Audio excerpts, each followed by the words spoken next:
We are in a climate where the Europeans have done a lot of anthropological studies of other people. They studied American Indians, they studied Africans, our ancestors, they studied tribes lost somewhere in Australia, but no one has actually sat down and studied the European. No one has gone into looking at the European from an anthropological standard, how they really are, where they really came from. What is the nature of this person? What is the nature of this tribe, this clan, this family? So what I'm going to do is give you a background into nutritional causes of what we call today racism. Now, the Europeans came from somewhere, first of all.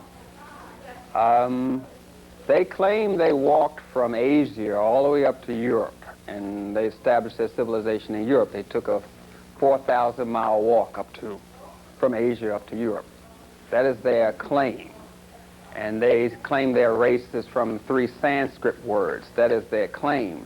But the only thing we have historically to document them is what the facts are. There are a lot of people who claim that they were made and created in a laboratory, the Europeans. There are a lot of people who claim they are a degenerate black person, someone who suffers from a melanin deficiency. That is true. But the facts are they came from somewhere. So we can look at where they came from and what caused them to behave the way they behave, strictly as a science, like you look at any other animal. There are human beings that behave like animals, and then there are animals that behave like human beings. So we're going to look at some animals that behave like human beings. Now, according to, let me go to the chalkboard for a minute. Now, we're going back to maybe 1.5 million years ago. And during that period of time, they had what they call the Ice Age.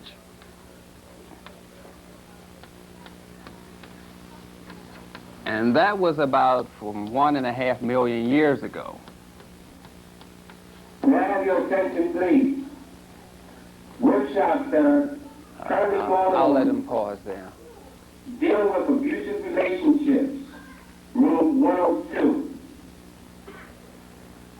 The challenges of international interracial relationships is in room.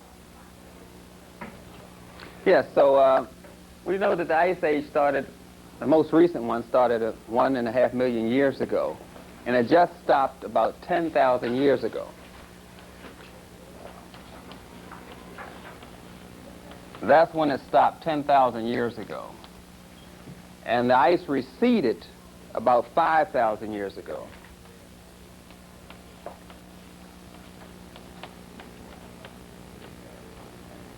And the Europeans entered into history 4,000 years ago.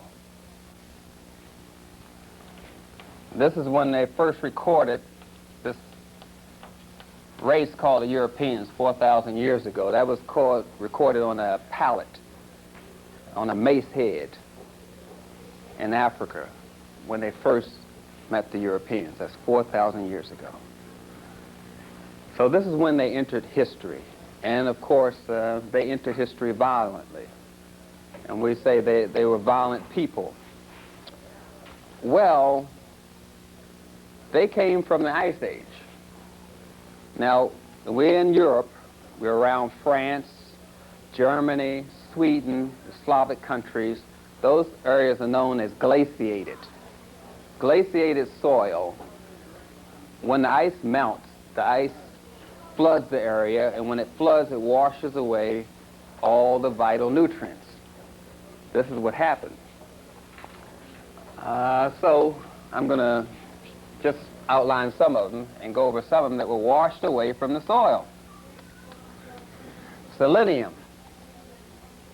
Anyone raised on Ice Age glaciated soil, that's in France, that's in Germany, that's in England, is going to have a selenium deficiency. This is fact. This is what the soil content is. They're going to have a zinc deficiency. They're also going to have a phosphate deficiency. phosphorus, excuse me. That's just some of the deficiencies, just from eating plants that are raised on this glaciated soil in Britain, in France, in Sweden, in the European countries. So they're raised on soil that is depleted of these nutrients. When you have a selenium deficiency, you become irritable very easily. Your mind becomes unstable. When you have a zinc deficiency, you lack a neural, it's an element used to transmit nerve messages. So your nerve messages are not transported balancedly, you see, just by having a zinc deficiency. Then when you have a phosphate and potassium deficiency, by the way, this is the soil that raised the plants that they were eating. It was deficient in these nutrients. And when you look up these nutrients in a textbook, you'll find that a person that lacks them is violent, very easily irritated, and suffers from what they call schizophrenia, which is a mind and mood disorder. So the Europeans are raised on what we call glaciated soil. So they are deficient in these nutrients from 5, 4, 10,000 years ago. So they continuously were eating plants that were deficient of these nutrients. And when you're deficient of certain nutrients, each nutrient controls a form of behavior. If I take away your selenium, you will become sterile, because selenium is highest in concentration in the male system, where the testicles is, in the sperm, selenium. So is zinc. That's why long ago they told brothers to eat oysters. They were after the zinc, you see. And that's the highest concentration is in the sperm. The highest concentration of vitamin C is around the semen. That's 8 to 10 times higher than the vitamin C that's in the systemic floating blood system. So these vital nutrients were not in the soil of the Europeans. Therefore, nutritionally, their behavior could only be one of unstable personality, violence, aggression, easily irritated, and then, added on to this deficient soil, we have a pineal gland. I'm going to go to the board again. The pineal gland, that's the one that makes melanin.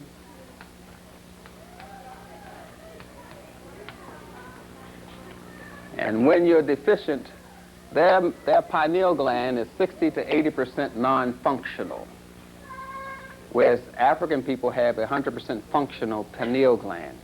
Pineal gland is a gland that is in the center of your brain, and it makes a brain cell for all the cells in the body. It is the master gland.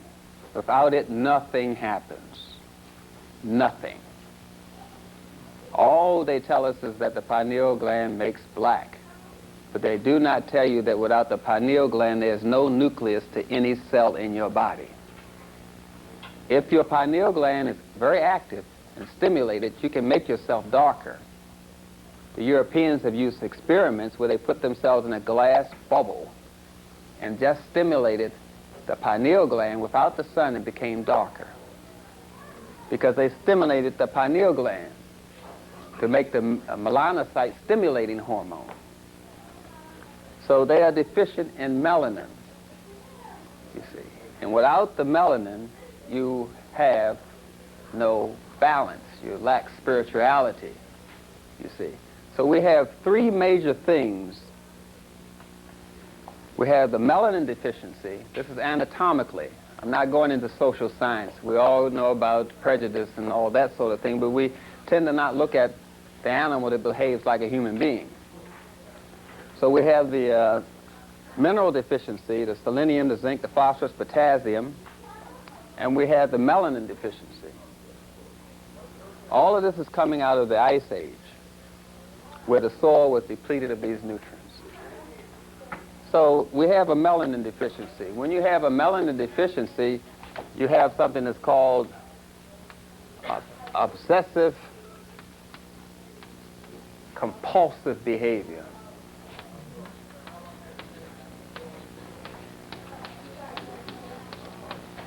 I hope you can understand my writing. A melanin deficiency produces obsessive compulsive behavior. This behavior is the behavior of what you would call an addictive person, someone that has to do things step by step. Because when you hide melanin, you are creative, you're more intuitive. So you create your own steps. But when you're deficient in melanin, you have to go step by step by step. And that's called addictive behavior. If I were to teach someone with a melanin deficiency how to dance, I better paint the steps by step on the floor. That is because they're coming out of a melanin deficiency. And that's obsessive compulsive behavior, which you call racism. So, obsessive compulsive people are inherently inferior. Now, all I've spoken to you about is what is nutritionally going on with the person that we call the Europeans, the Caucasians. What we have been going on in our plight with them is dealing with them socially and say they do this socially and they do this socially and we don't like this, so we protest and we march and all that sort of thing. But we have not, as I said earlier, looked at them as strictly as they look at another group of people. They go in, they take the scientists, and they examine a group of people, and they call it anthropology. Now, we're going in, and we're taking the science of our mind, because the mind means science, to know, and we're looking at them. They come from a glaciated area, selenium deficiency, zinc deficiency, phosphorus deficiency, potassium deficiency. They also come from a melanin deficiency. And what does all of this produce? I repeat, unstable thinking, easily irritated, aggressive behavior, distorts reality. Distortion of reality is known as a psychosis. If I show you the pyramids in Africa and you say black people are dumb, then you are distorting reality. The thing with a mind that's in this kind of state, in this diseased state, is that it believes first and then it sees. You are used to thinking seeing is believing. If you see the truth, if I show you the pyramids, and I say it sits in the direct center of the landmass, and I say a star passes over it every 50,000 years, and then I show you the calculus in the building, and the geometry in the building, and then I show you the space age, which was invented in Africa when they did astrology, as you call it. That was the opening of the space age. I show you all this evidence, and you say African people are inferior, then you are suffering from a selenium deficiency, a zinc deficiency, a phosphorus deficiency, and a melanin deficiency, because you have distorted reality to hide your inferiority. A group of people who are inferior use their imagination and create an illusion that they are superior. There's nothing in recorded history to document that the Caucasians are superior. Nothing. When you read the book Race and Civilization, you find out that they just stopped cannibalism in 1946 in Germany. You have to realize that I haven't given you the social wolf pack behavior of the Europeans. We haven't gotten into them as a socializing creature. Remembering that our African ancestors, what makes us great is that we founded human relationship. We know how to get along with each other. The black man knows how to get along with the black woman until Europeans introduced him to his distortions, you see. What made us powerful is not the math, not the chemistry. It's human relationship. We know how to get along with each other, our children, and God. It's relationship. We have mastered the science of relationship. But when you suffer from a mineral deficiency such as this, and a melanin deficiency such as this, and you are inferior, you're going to distort reality. And that's what we're dealing with. We're dealing with some animals that behave like human beings. So we constantly try to get them to change their minds, to change their behavior with all these wonderful intellectual thoughts about harmony and peace and love and brotherhood and all that sort of thing. But you don't do that to a person who is drunk. You don't give them an intellectual sandwich. You have to treat a person like that. You have to first cleanse their system, get rid of their addiction. You find out that they are deficient in glutamic acid.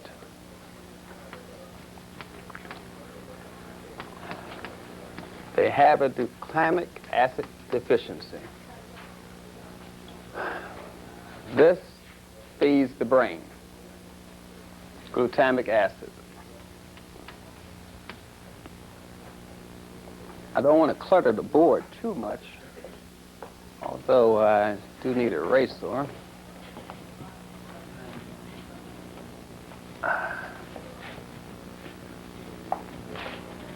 Now, I told you about the Ice Age. The most recent one is 1.5 million years ago, which ended 10,000 years ago, and the ice regressed it 5,000 years ago, and then you had the European enter in history 4,000 years ago. This is the only recorded incident of them in history. The Romans and the Greeks are not Europeans. They are Mediterranean cultures. See, what has happened is a person has invented some history. They have written themselves into history, and you believe it.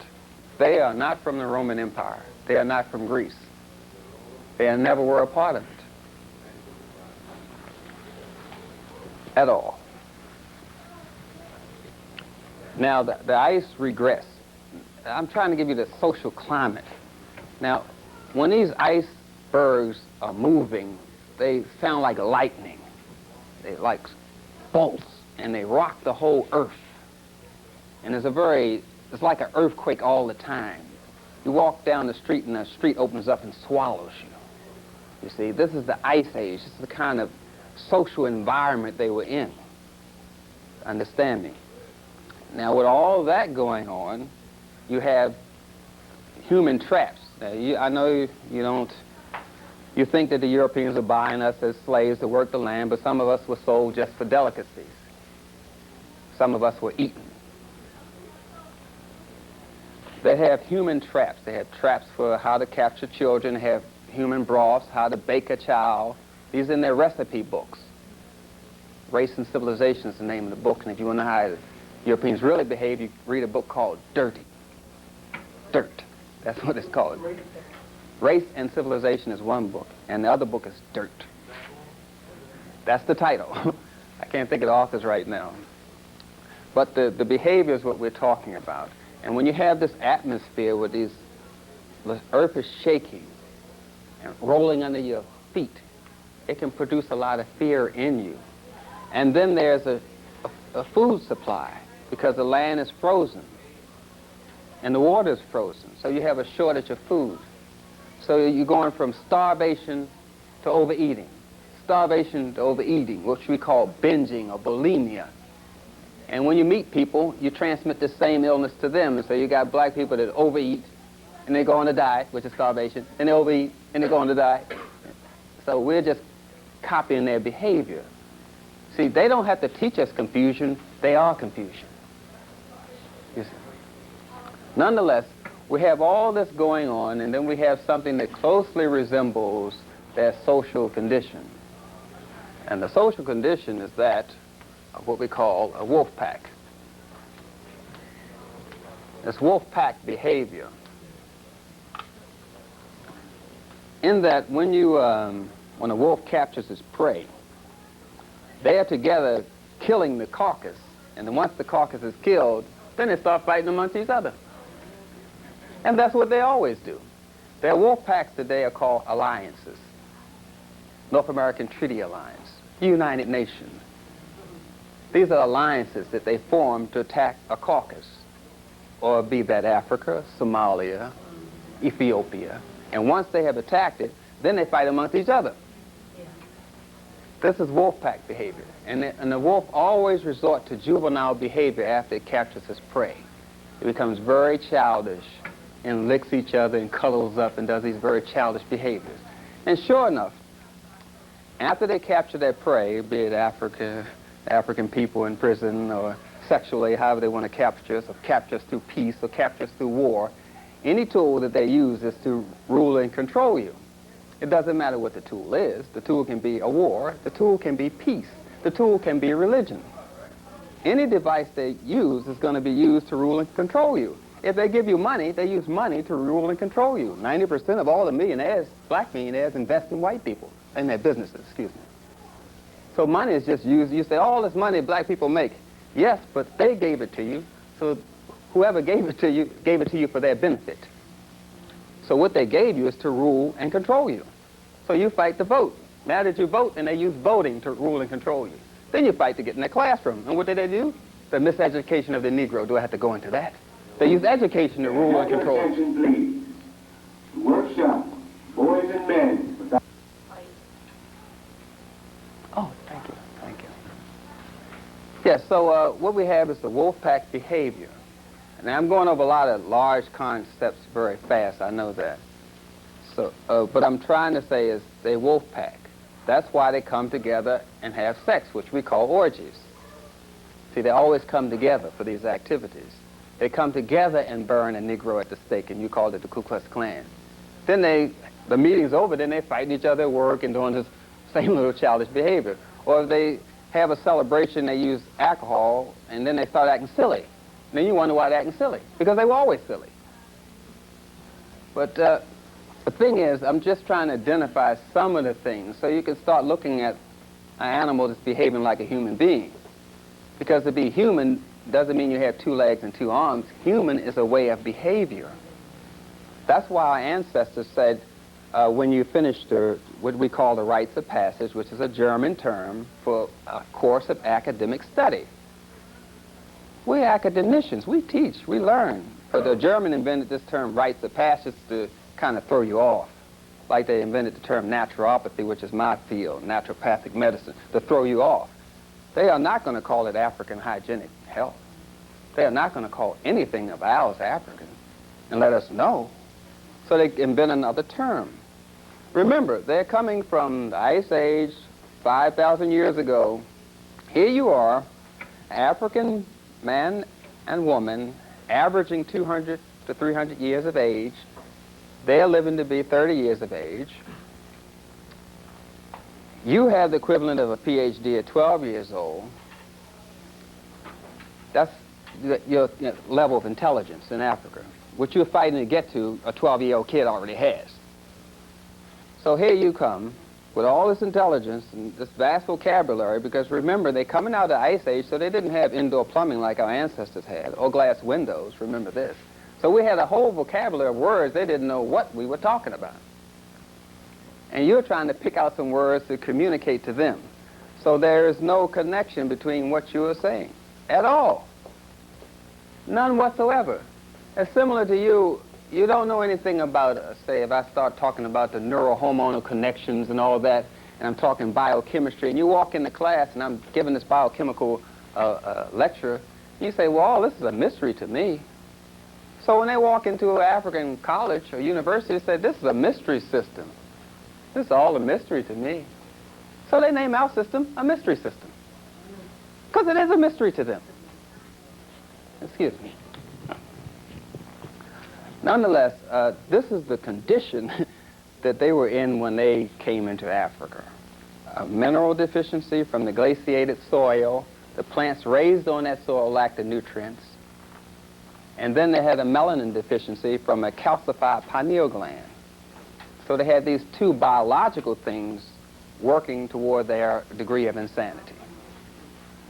Now,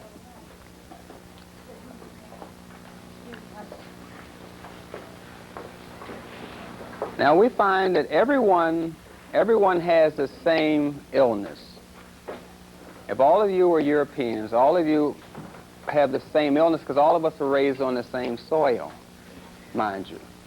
So your scientists have it, your religious leaders have it, your teachers have it, all of them have it. So they do not know they have it.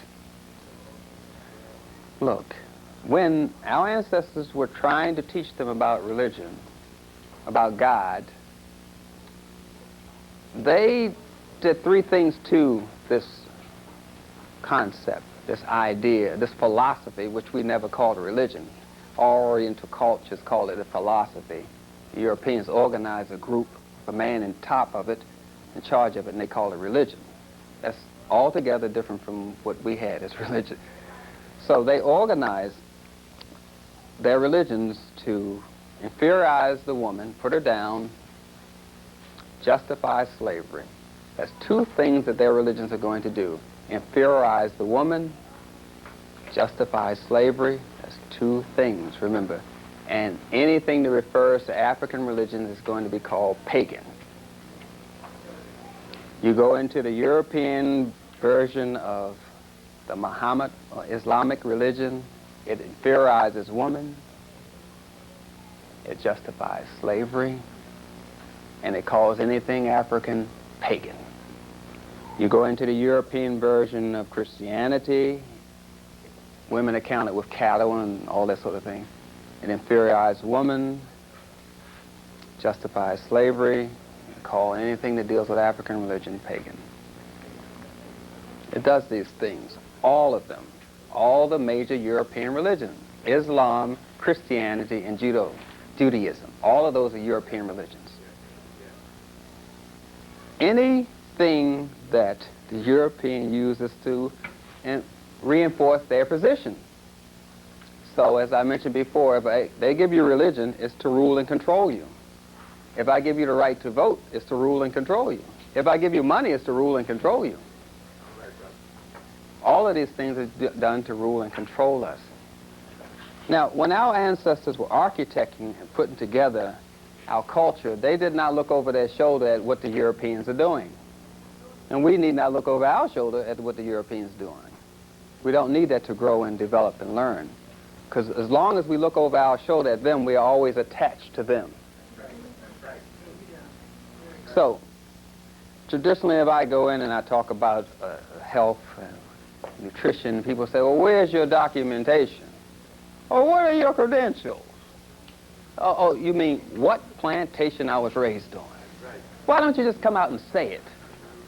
You know, that's what I want to tell them, but I understand we're all coming from the same kind of ignorance, so I say, oh, yeah, I went to school, you know, I got a piece of paper from the white man. He says my brain is officially in my head. You know, so I showed a piece of paper, but it means nothing to me. You know, and they say, oh, so I mentioned something about the glaciated ice age where the soil was robbed and all that stuff. Well, where's your documentation? Where's your evidence? I just point to white people. There's my evidence. You know, but, you know, I can't do that. I got to be official and scientific, and I run down all of this stuff about the soil and all that sort of thing, and I run it down the melanin deficiency. When you have a melanin deficiency, you're going to have obsessive compulsive behavior because you're protecting an inferior position.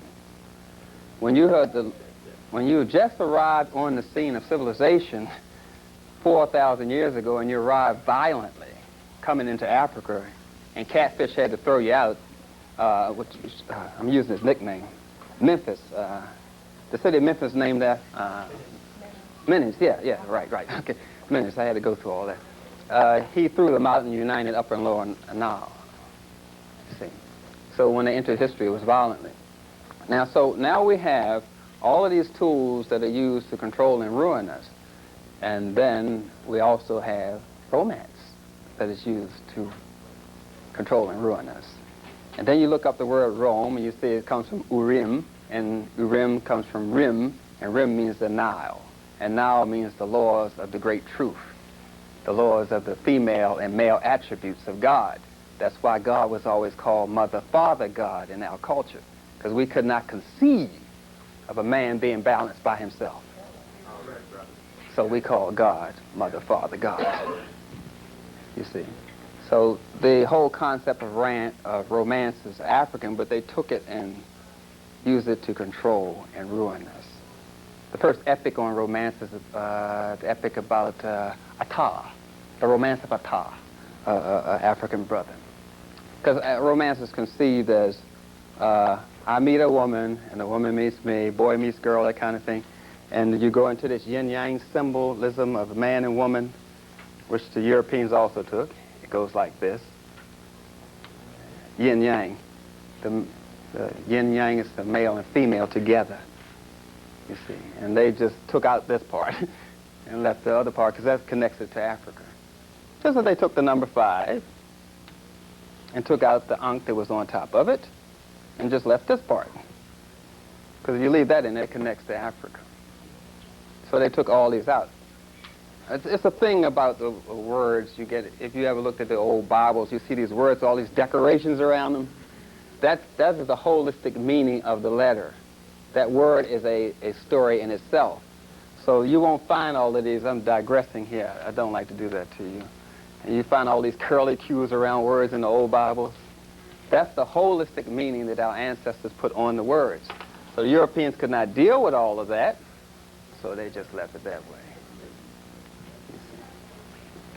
So I'm saying this whole thing about romance is taken away from us, and now it's used to control and ruin us. And also sex is used that way. Sex is used to control and ruin us. That's all it's used for.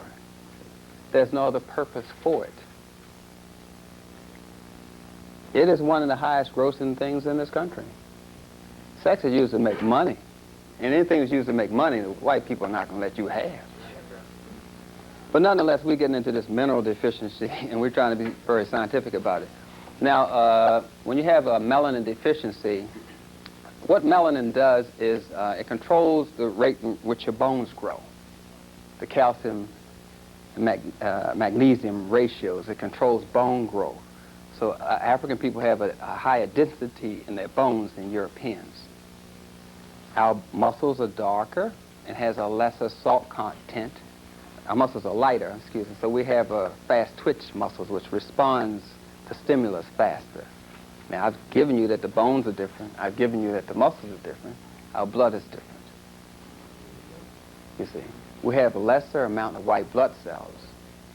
And our red blood cells crystallizes in a kind of pyramid shape when you burn it. And the Europeans does not, you see. So our blood is different. Then our nerves have more melanin in it, so it transmits messages better. The one thing that melanin does is it stores from memory to memory. It's like if you want to remember something, you have to go back to your memory and think about it, and then you bring it up to your present state of mind. Well, when you're African, you don't have to. Wherever you want it is in the memory, so you just transfer from one memory to another. You see, and so the Europeans met our ancestors and said, you ask them a question, and they act all slow in answering it, and they breathe deep. You know, they must be dumb. You see, we didn't have to go through all that to get our information. We just did it, deep breathed, transmit the information back and forth, and it was done. The conversation was over. We used less words. The Europeans are known to talk a lot, giggle a lot, and chew chewing gum. They're very talkative. The American Indians said they talk a lot. Of course, the American Indians always told us that they speak with forked tongue. You know, and we just say they use word trickery. To us, we are labeling a mental illness. That's what I'm trying to get you to see. Stop saying this word trickery. Stop saying they have racism. Stop saying all of that. They have a mental illness by anybody's definition. By their own definition, they have a mental illness. You look at a selenium deficiency, zinc deficiency, phosphorus deficiency, potassium deficiency. Look at it. A person that suffers from that has a mental illness, scientifically. A person with a melanin deficiency has an obsessive-compulsive disorder. Scientifically, they are mentally ill. They're not white racists. They are mentally ill. Let's call them what they are. They always told us, call a spade a spade.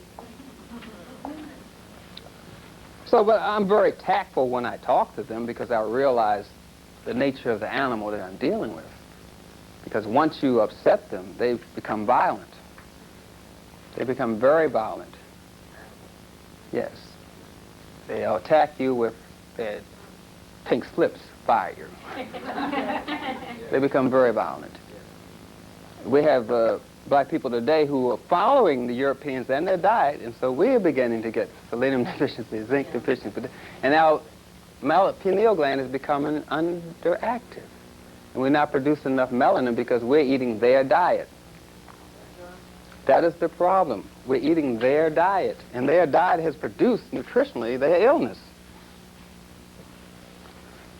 When you cook animal flesh, meat, as you like to call it, you're going to suffer from a lysine deficiency. That's an amino acid. I'm going to write it down here so you'll see it. Lysine is completely destroyed when you cook. Lysine regulates the pineal gland. And you are eating something that's stopping your pineal gland from acting. Lysine is completely destroyed when you cook. Glutamic acid is completely destroyed when you cook meat. This feeds your brain, feeds your melanin. So you're eating something that's causing you to have problems. When you have a lysine deficiency, you're more susceptible to infections. And sure enough, when they have a disease such as a cold or herpes, they take lysine, 2,000 milligrams, TID, 3 times a day, on an empty stomach between meals, lysine. Wards off infections. In fact, it'll get rid of the bumps on your face, which is usually worms. Worms come out through the skin, and you call them whiteheads and blackheads. Those are worms coming out, hatching the eggs. But I don't like to talk about these things because people get sick, I think. So when you cook the meat, you have a lysine deficiency, which regulates the pineal gland. So they don't have a regulator for their pineal gland. This is someone who is mentally ill. Then they're destroying the glutamic acid, which feeds the brain. So they're not getting the amino acid that nourishes the brain. So they have 2 major protein deficiencies: glutamic acid, lysine. Then they have the mineral deficiencies. And none of these things can be stabilized without vitamin C and digestive enzymes, which you find in papaya, mangoes, bananas, plantain, apricots, strawberries. All of these tropical fruits have all of these ingredients in them. And where were all these tropical fruits at? In Africa. And who was eating them all along? We were. Now we do not eat those fruits. And so now we're following the Ice Age people. Now we're getting into wolf pack behavior, which we call gangs. You see, all of this is coming from nutritional. This is a nutritional foundation for what you call white racism. If I ate this way, I would have to behave that way. There's no way I can get around it. You would have to be mentally ill if you ate this way. That's why you are not out of your mind, you're out of their mind.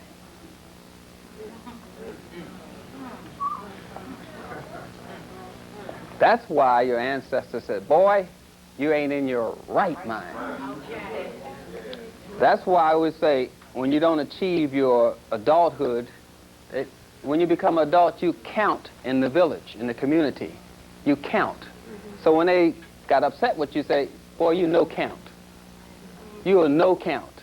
That's where it comes from. You see, they were always trying to emphasize this thing for us. So they put together a diet to stabilize our melanin, to stabilize us nutritionally so we wouldn't get mentally ill. So the Europeans having big problems today putting together food. Their largest illness is digestive. You go back to colon cancer, diverticulitis, outpocketing of the colon, you got diabetes. If you go down their list of illnesses, you'll find that the biggest illnesses are of the digestive system, because they haven't mastered the simple art of eating. That is very sad. It's been going on 5,000 years and they have not learned how to eat. That is very sad. So I'm talking about some people that suffer from a nutritional form of mental illness known as white racism, who resort to wolf pack behavior, which we call orgies when it deals with sex. And they still, because of that, remember I was telling you about that violent nature they were living in, where they were short of food and they had to attack each other in hordes, and then they had to eat each other because there was such a food shortage, so they were into cannibalism and attacking each other. And when there was food, they would eat too much. There was no food, they would starve. And they were always under attack and always attacking someone. So they're used to this kind of violent nature. So sure enough, when they wanted to be entertained, they do something violent. They skydive. Something to simulate violence and fear. So they get on a roller coaster. You see what I'm talking about? So they used to eat in the cave, so when they go to a restaurant, it's got to be dark with a candlelight. Come on. Come on. I want to see what I'm eating. I'm sorry. You know, so I'm just saying the things that are present with us today, that are destroying us today, came from yesterday. The things that are hurting us romantically and sexually and with our relationship come from slavery, comes from being around these people who introduce their diet to us, their melanin deficiency to us, their mineral deficiency to us, who find disease attractive throughout their history. Disease has always been attractive. Gouda was very attractive at one time in European history.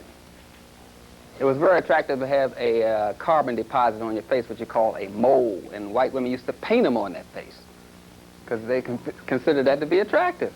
Carbon waste trying to get out your body, you call it a mole, and they would paint it on their face because the mole to them was attractive. So they made attractions. The whole mindset is a little unbalanced for me to talk about it. Sometimes I have a very difficult time trying to explain, when we look at white people, we're looking eye to eye, but their eye does not meet our eye. It never has, it never will. We are too spiritual. We are too in tune with the universe because of the pineal gland that has the highest electromagnetic attraction to the universe. It vibrates. It connects us to every star, every planet in the galaxy. It connects us to each other in a universal spirituality. It goes unchallenged. So I'm just trying to capsulize and give you a little bit of idea of a disease group of animals that behave like human beings, known as the Caucasians, named after Caucasian mountain, who still think that dirt and rocks are very expensive, who fight over dirt, gold, diamonds. Come on. Be for real. Fighting over dirt, killing each other over dirt. No. We're dealing with a diseased group of people, and we have to stand up to the fact that they are diseased. And you cannot tell them they're diseased because they're too diseased to know it. That doesn't make sense. Next time you think it makes sense to tell somebody that's drunk that they're drunk, go and do it. See how much sense it makes. Walk up to a drunk and say, hey, you drunk. What does it mean to them? It's not even registering. And you're trying to register this crystallized thought of you're mentally ill. Why don't you go somewhere and get yourself fixed, get some help, get some treatment to them, and it's not going to work. What we're about is healing ourselves. The reason why I know so much about African history is because I know European history.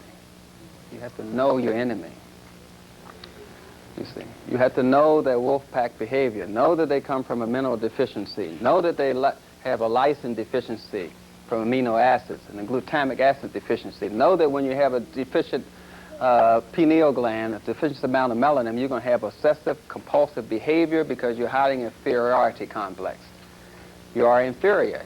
You do not possess the intelligence of African people. You do not have the architecture structures to validate that. You do not have the clothing. The whole thing is absurd for us to even try to communicate this. A European concept. It's a crease in my pants. Why is it there? What does it do? I mean, you have to look at these things. Why is it there? What does it do? If I'm not constantly in a battle and need to protect myself from neck wounds, I don't need a tie. They wear a tie because of battle, to protect themselves from the neck wounds. And that's why they wear a tie. They button their sleeves because they used to carry drugs under there. Have you ever seen the older movies with the cocaine sniffers? And so they have a button there. But we don't need a button on our sleeve. Why is the button there? Why can't they just make the sleeve longer and put your arm through it? I mean, a lot of things that they do just doesn't make sense, but we accept it as normal. But it's not normal behavior. It's not normal behavior to inferiorize your woman. It's not normal behavior to enslave another group of people. It's not normal behavior to invent history. They invented themselves in history. They write themselves in history, but when you go back, there is no history other than the Ice Age. There is nothing else. They have no other place in history. They are not Romans, they are not Greeks. They are Europeans. Romans, Greeks are Mediterranean state empires. They are nowhere near Europe. They were a part of Northeast Africa, always were, until they liberated themselves and formed their own state. The Aegean, Palagaskian, the Africans who controlled that area, who colonized them and taught them civilization. That's how they learned civilization, when Ramesses colonized them. When we had the European plantations, as you would call them today, trying to teach them certain things. We colonized Europe, trying to teach these people. Unfortunately, we didn't prepare them for the lesson. So we poured into their cup, and their cup couldn't hold it. And that infuriated them, and that made them more angry, and that made them more obsessive and compulsive and more violent prone. I think I will just entertain a few questions about this, because I may not have covered all of it. I know I didn't. So whatever questions you have, even if it's not in relationship to this, I'll try to answer a few. He was up first, if you don't mind. Yes, sir. I'm interested, you were talking about behavior and how it's manifested. What about the horror movies? These horror movies that they are projecting or giving to the public, is they part of the same mentality about compulsive behavior? Yes. Because it's not profit, and that kid is crazy about horror movies. Oh, yes. You're getting into the European superstitions. Most of their superstitions are built in their religion, so we don't recognize them as superstitions. Europeans are very superstitious people. Very, you see. And you're going into their demonology. Remember, they did not have an organized religion as such. No religion at all during the Ice Age. So they believe in these evil forces coming at them all the time. And they always wanted to make themselves be able to conquer this evil force. So this is what they call the Frankenstein complex,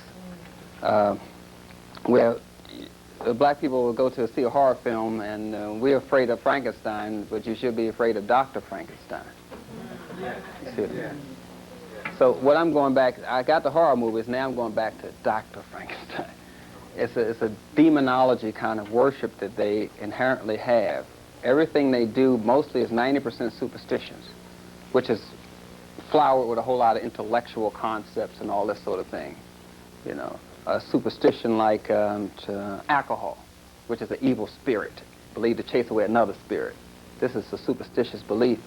Then they have these evil bacteria that attack you and give you a disease, and you chase them out with another evil bacteria. That's why they give you a illness to cure another illness. It comes out of their superstitious belief structure. So if I want to fight a disease, I will give you a disease. This is strictly superstitious. It doesn't even make sense.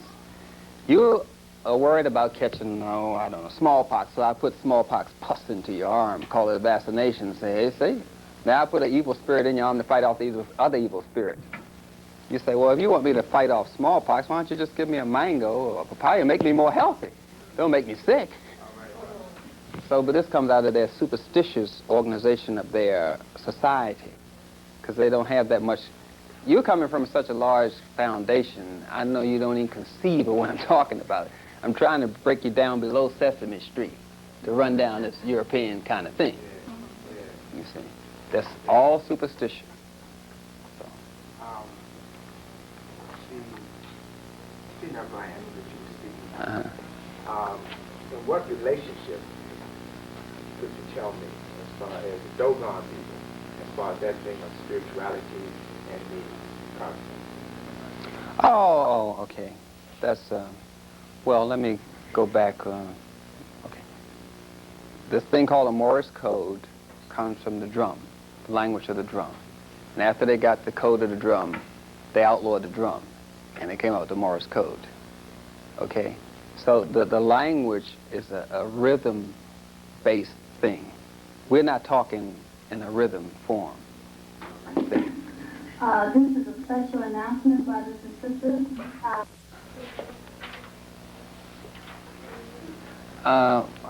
It seems like I'm going ways somewhere to explain this thing by going into the Morse code and the drum and all this sort of thing of rhythm. But 99% of our illness is a rhythm, of the rhythmicity of the body. Now, planets have rhythm, you see. And the rhythm coincides to the rhythm in your internal organ system. So all of this, you're already plugged into this whole system out there, this galaxy, because of the rhythmicity of your body. So anything that moves is going to create a rhythm, which they call it electrical impulse. Now, they use their own little words for these things, electromagnetic force. That's just a rhythm. Anything that moves has to move by a rhythm. And you can pick up this rhythm, whether it's here or over there. It's just a matter of tuning your system. They tune their system in what they call kundalini today, by a system of breathing, and you pass the air through each one of the chakras. You start off with the 12 ones. We have 12 melanin centers in our brain. The Europeans have 2.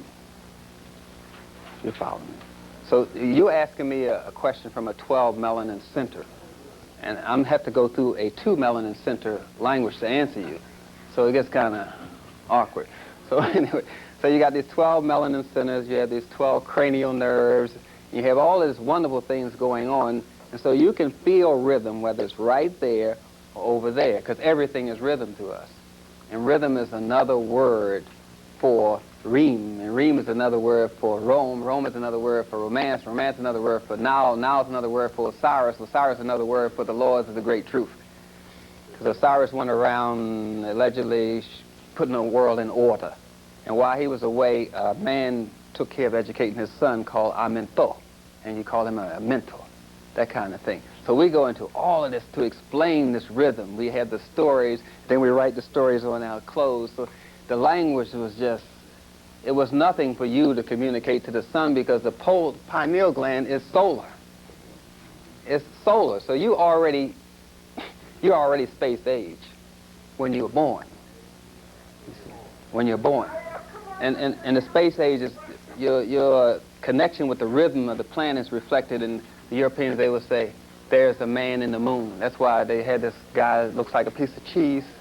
It looks like the moon. The woman is the moon. And your reflection is in the woman. And the woman's reflection is in you. And that's why there's a man in the moon. That's why there's a male attribute to the woman. You see. When we use these stories, the man in the moon, to say all this. So if you send out a signal from your solar center, it's only going to vibrate to another solar center. That's the law of lights that Hahnemann said he invented in Philadelphia. The laws of lights, treating lights, and all that kind of system comes out of Africa. Now, all you're going to do is know that each one of these 12 melanin centers is tuned. You have, four polar guards, right? You add them up, you get 12, what you call the zodiac.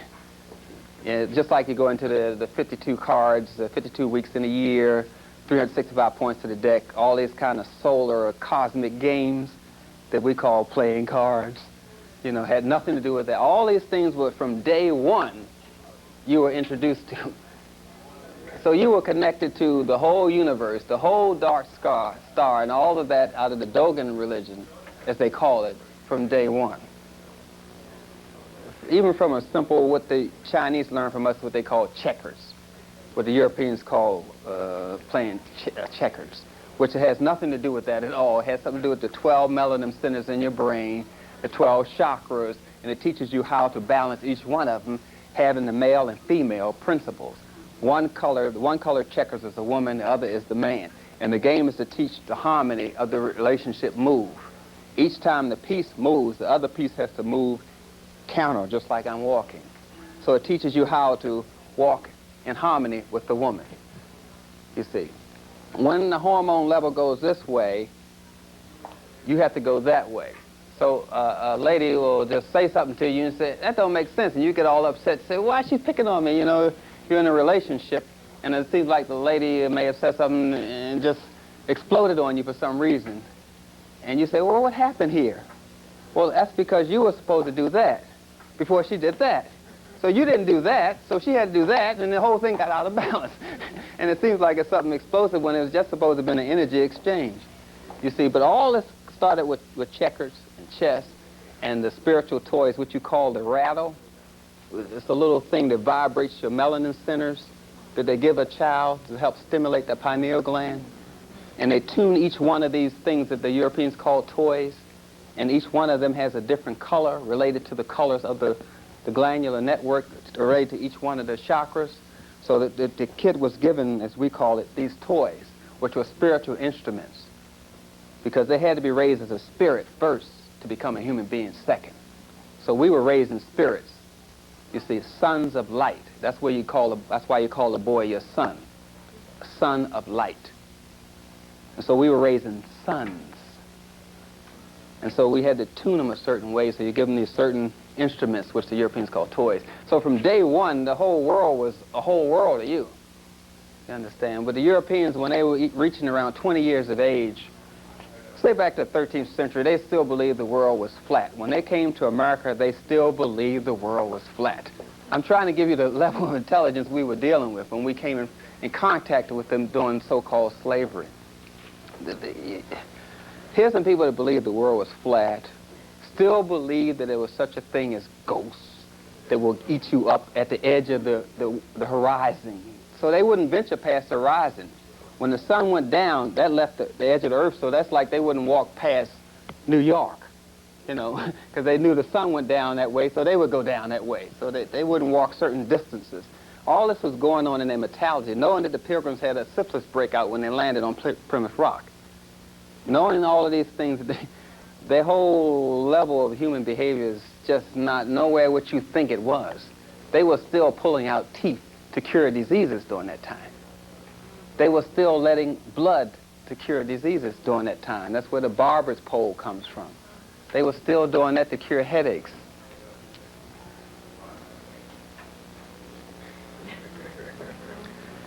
Bloodletting. They eat this as candy. This comes from their bloodletting. That's what this little drip of blood is about on this cane, which is actually the scepter of Imhotep. You see.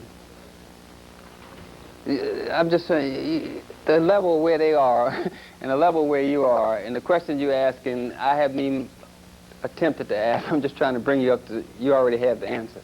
That's a beautiful question. I think I have time for one more. The lady here, please.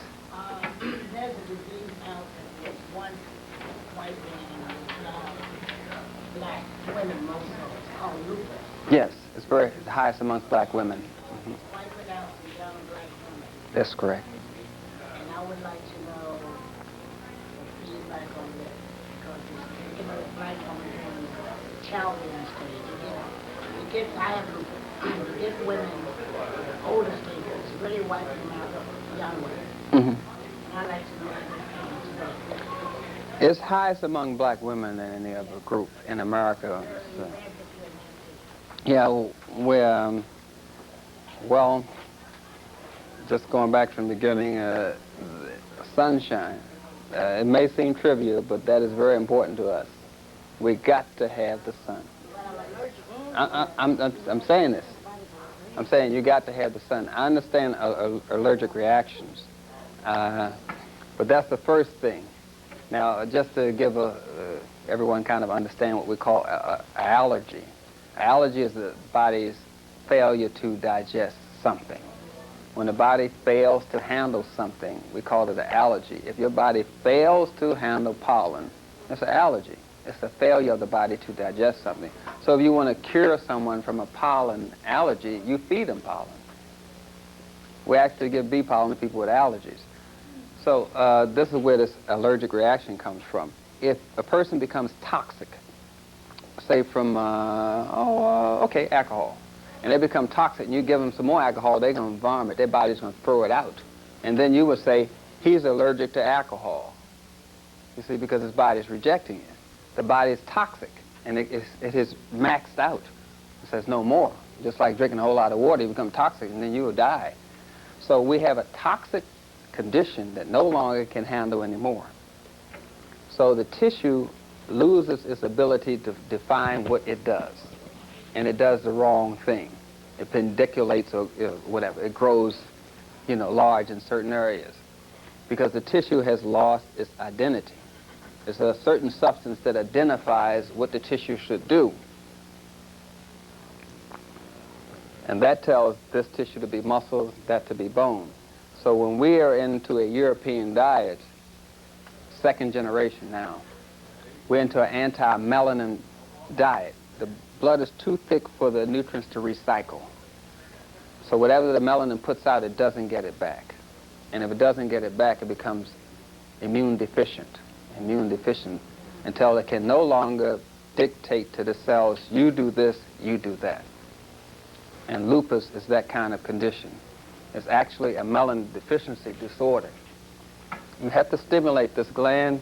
You're going to have to get into some lysine. You're going to have to get into some glutamic acid. You're going to have to stimulate that gland. You have to get into some phenylalanine, those amino acids. You're going to have to get into something that stimulates the glandular network. Blessed thistle. You have to get something to give your brain more tissue perfusion, more blood. Go to cola. So you got blessed thistle, you got black cohosh, you got damiana, you got licorice, the little sticks that our ancestors chewed on. You know, they were always stimulating this gland, even in hot weather. And then you have to get into the water. Without the water, you're lost. You got to drink at least a gallon a day. You're lost. And you cannot wear black pants because you're not letting the right amount of light get into these gonads down here. You're throwing off the very color that it needs. You never will see any picture of your ancestor with any black pants on. Never. Never. You will never see a picture of your ancestors with their legs crossed. Never. That is a symptom of constipation that comes from Europe, trying to shift the pressure off of their colon. So they cross their legs because they're so constipated, you see. So you won't see the dark pants, you know, black and all that kind of color. You won't see the legs crossed. So we're doing a whole lot of anti-melanin things. That's what I'm trying to say. So the basic step is to start feeding the system, to wake it up with certain herbs that gives more direction, because you have cells that need more directions, basically. I think I have one more, and then we have to call it quits here. Yes, sir. Yeah, I wanted to ask you a question about something I heard you mention on PFW the other day. Okay. I thought it was interesting. It was about the sperm, right, in the male, and about how we are into the lustful and the reproducing, that slave mentality you were talking about, that we're into not reproducing, but into sex all the time. You were saying how that, could you relate that to that thing, and about how that relates to our thinking, and could you take a little time with that? Possibly. Take a little time with sex. That's probably a big problem. I'll be speaking at 5 o'clock on all that. And for information, if you wanted a copy of this tape or any other tape, you just write me at Post Office Box 2475. 475. Post Office Box 2475, and that's in Beaufort, South Carolina. And then you can get copies of this tape and Holistic Health tape, and the Gullah History tape, and any of the books that I have. It's no problem. And I'm in a little town called Beaufort.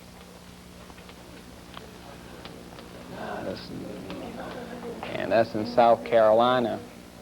Excuse me. I'm not used to writing this way.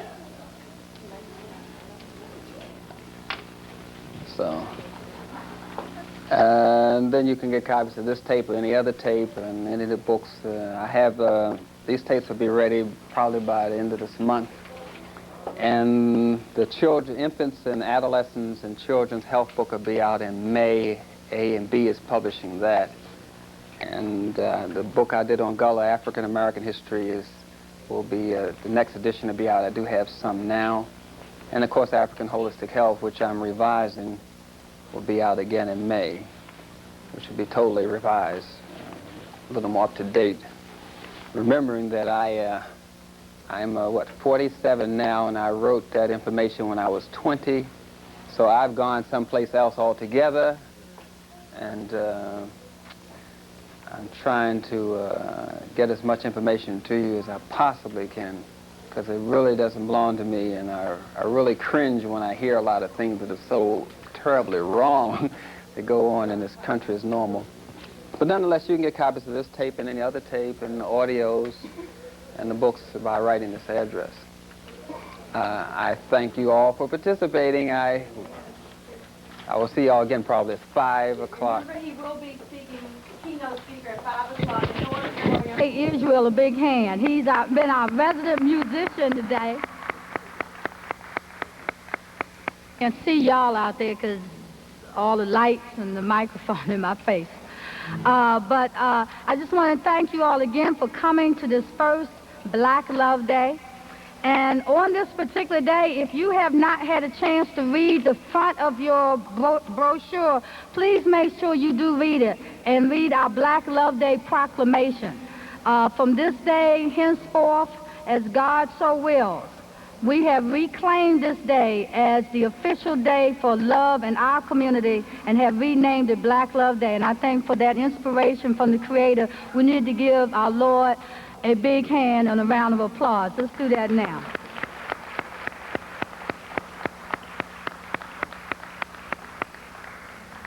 We're real thankful to be here today, and we believe that you're going to be just as thankful for your having come so far for all of the activities that maybe you have had a chance to hear and get involved in. But for the next hour, we know that you're going to be tremendously inspired by our guest keynote speaker who's about to come on stage now. Dr. Llaila Afrika is a dynamic lecturer, teacher, writer, historian, and he is a very nice person too. And I have found that out by having the opportunity to call him up on the phone. I didn't know who we were going to have because this whole idea came up just at New Year's Eve, and I was hitting the back of my head on a bus by the Lord, and I was told you need to do this Black Love Day. And I had to respond and say, okay. I had to turn around in my seat, didn't know what was happening. And about a week or so after that, as I was brainstorming who we were going to have for this concept of Black Love Day, I got another inspiration. I was told that I should call Dr. Llaila Afrika to be the keynote speaker.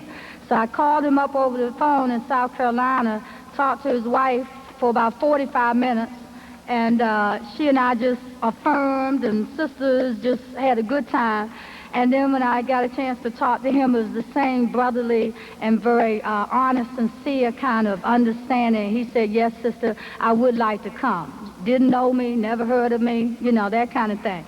So I really appreciate that kind of faith and support from this brother. He is also very close to home as a fellow Washingtonian born in Baltimore, Maryland. He attended universities in America and also Europe, studying all sorts of subjects. He has over 40-some different subjects and topics that he gives in the community, talking about nutrition, AIDS, the drug issue, and of course holistic health. He has a doctorate degree in natural pathology. That's the best. He said the other day on the radio he was not an intellectual, and I'm a ghetto intellectual too. So, and he is a certified herbalist, massage therapist, and a drugless practitioner. His book, African Holistic Health, is a tremendous resource to have in your home, to share among your friends, to get into it year after year and gain knowledge. You can't just read it once, you know, you have to use it almost as a medical reference book for yourself. And he also has another book called The Gula, a book that focuses on the unique Afro-American Sea Indian culture that started in 1526. Right now he is currently based in Beaufort, South Carolina. He's available for lectures, book signings, any kind of consultant opportunities. And he is here today to talk about a subject that I think that when I heard about it, I say, okay, yeah, that sounds fascinating, but, I like to see how you can explain that to the general folk and help them to understand and help them to accept it. And so I thought that might be a challenging subject for him to deliver on Black Love Day. And so the topic tonight is the sexuality of our African American men and how it can be enhanced. And of course, as we enhance the black man, we enhance the black woman, the black family, the black race, and of course, the world. We bring to you now Dr. Llaila Afrika. Let's show him our love and our appreciation with a warm round of applause.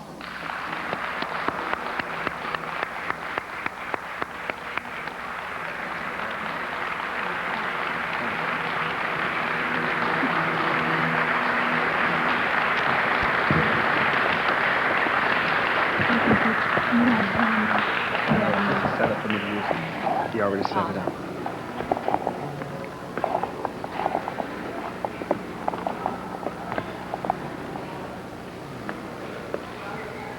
Interesting. This is a grand occasion, and I'm quite honored to be here to share with you in the information of our ancestors. This African design in the ceiling is quite fascinating. I will talk about it later. About its sexuality. To begin with, I think perhaps I need to start from the beginning. I'm not going to start from the slave ships, because that's where we are at right now. The problem is that we are right there right now. I'm trying to get you across the Atlantic Ocean back home where we should be in our spirit, in our heart, in our destiny, and in our soul. Now, this business about sex is just that. In a European American country, it is a business. It is quite profitable, and in the tools of the Europeans, it's become a weapon of destruction upon the black man and the black woman all over the world. Now, the slaves, our ancestors who were prisoners of war, they were brought over here to breed. The more slaves the slave master had, the more money. So he said, you work all day picking cotton, and all night you work for me too, breeding. Therefore, the nighttime is the right time to be with the one you love. Because during the day, you're with the white man, working in his field, following the finger, as they call it. Whatever he pointed at, you did. So we were taught to just breed and breed and breed and breed and breed. The foundation of our understanding of sex is based on that slave mentality. We don't question it. He tells us it's natural, so we say it's natural. Then we walk along in life, and we walk by an apple tree, and we say, oh, the apple trees have sex, and the apple tree only bears fruit in its cycle. And then we walk along, and we see a peach tree or a pear tree, and we start to notice that they have a particular time when they have fruits. They just don't breed all year round. An apple tree doesn't bear apples all year round every month. It has a particular cycle when it's going to bear fruit. So we notice the trees are following an order. Then we notice the flowers are only pollinating, only blossoming a certain period of time. That's when they're fertile. So we see that the flowers are following an order. And then we notice that wild animals that are not in captivity, such as a prison or a zoo or a circus, they only have breeding a certain cycle or period of time. So we notice all the animals and all the plants are following this schedule. Then when we get to the Europeans, they say the man is tonic, which means that the man can have sex as much as he wants. So you say, wait a minute, something is out of order here. All the other animals have a cycle. All the plants have a cycle. Even the waves in the sea have a cycle, high tide and low tide. Even the moon has a cycle. And you say, wait a minute, something is out of order here. You say, well, our ancestors were aware of a cycle. They devised the calendar based on the cycle, the solar cycle, the lunar cycle, so they are aware of the rhythm of the planets and of the earth. And you say, ancient ancestors knew that. That's how they devised the calendar and the meter. Oh, I see. So the only person that's telling you that there's no order to sex, when you really think about it, is the white man. Or to be academic, the Caucasians or Europeans. Europeans, I like to call them. So we notice this. Now then, everything has a cycle. Even the minerals have a cycle. Even the vitamins have a cycle. Isn't that something? The water has a cycle. But I am a man. I don't have a cycle. That's the kind of ignorance we were raised on. Let me just, I'm trying to establish a law so that it sounds digestible to your sexual sense. But I can't hesitate and be diplomatic about it. The brothers are not meant to be a screwing machine, and they're just screwing away their health, screwing away the sisters' health, and they're screwing our life into the grave. That's all that's happening. But I'm just going to break it down a nice way. Now, we find out that all these things have a cycle in the universe. Now, so the ejaculatory cycle for the man, according to our ancestors, according to the Chinese, according to the Japanese, we taught the Chinese and the Japanese, by the way, according to the ejaculatory cycle, now how you equate, how you come up with how many times you are able to ejaculate, you multiply your age times the number 2. So, if a man is 20 years old, 2 times 20 is 40. You move over 1 decimal point. So that means that that person can only ejaculate every 4 days when he's 20. Okay, let me do another mathematical thing for you. The man is 30. 2 times 30 is 60. That man can only ejaculate every 6 days. A man is 40. 2 times 40 is 80. Move over 1 decimal place. That's 8. That man can only ejaculate every 8 days. That is the law that our ancestors followed as far as ejaculation is concerned. I'm very sorry for you, my brothers, but that is the law, and no one escapes the law. When you abuse the system, it starts weeping. When it starts weeping, it starts giving off fluid. When it starts giving off fluid, they start giving it these names. When you give off fluid, waste, and it goes into the nasal passage, they say you have sinus.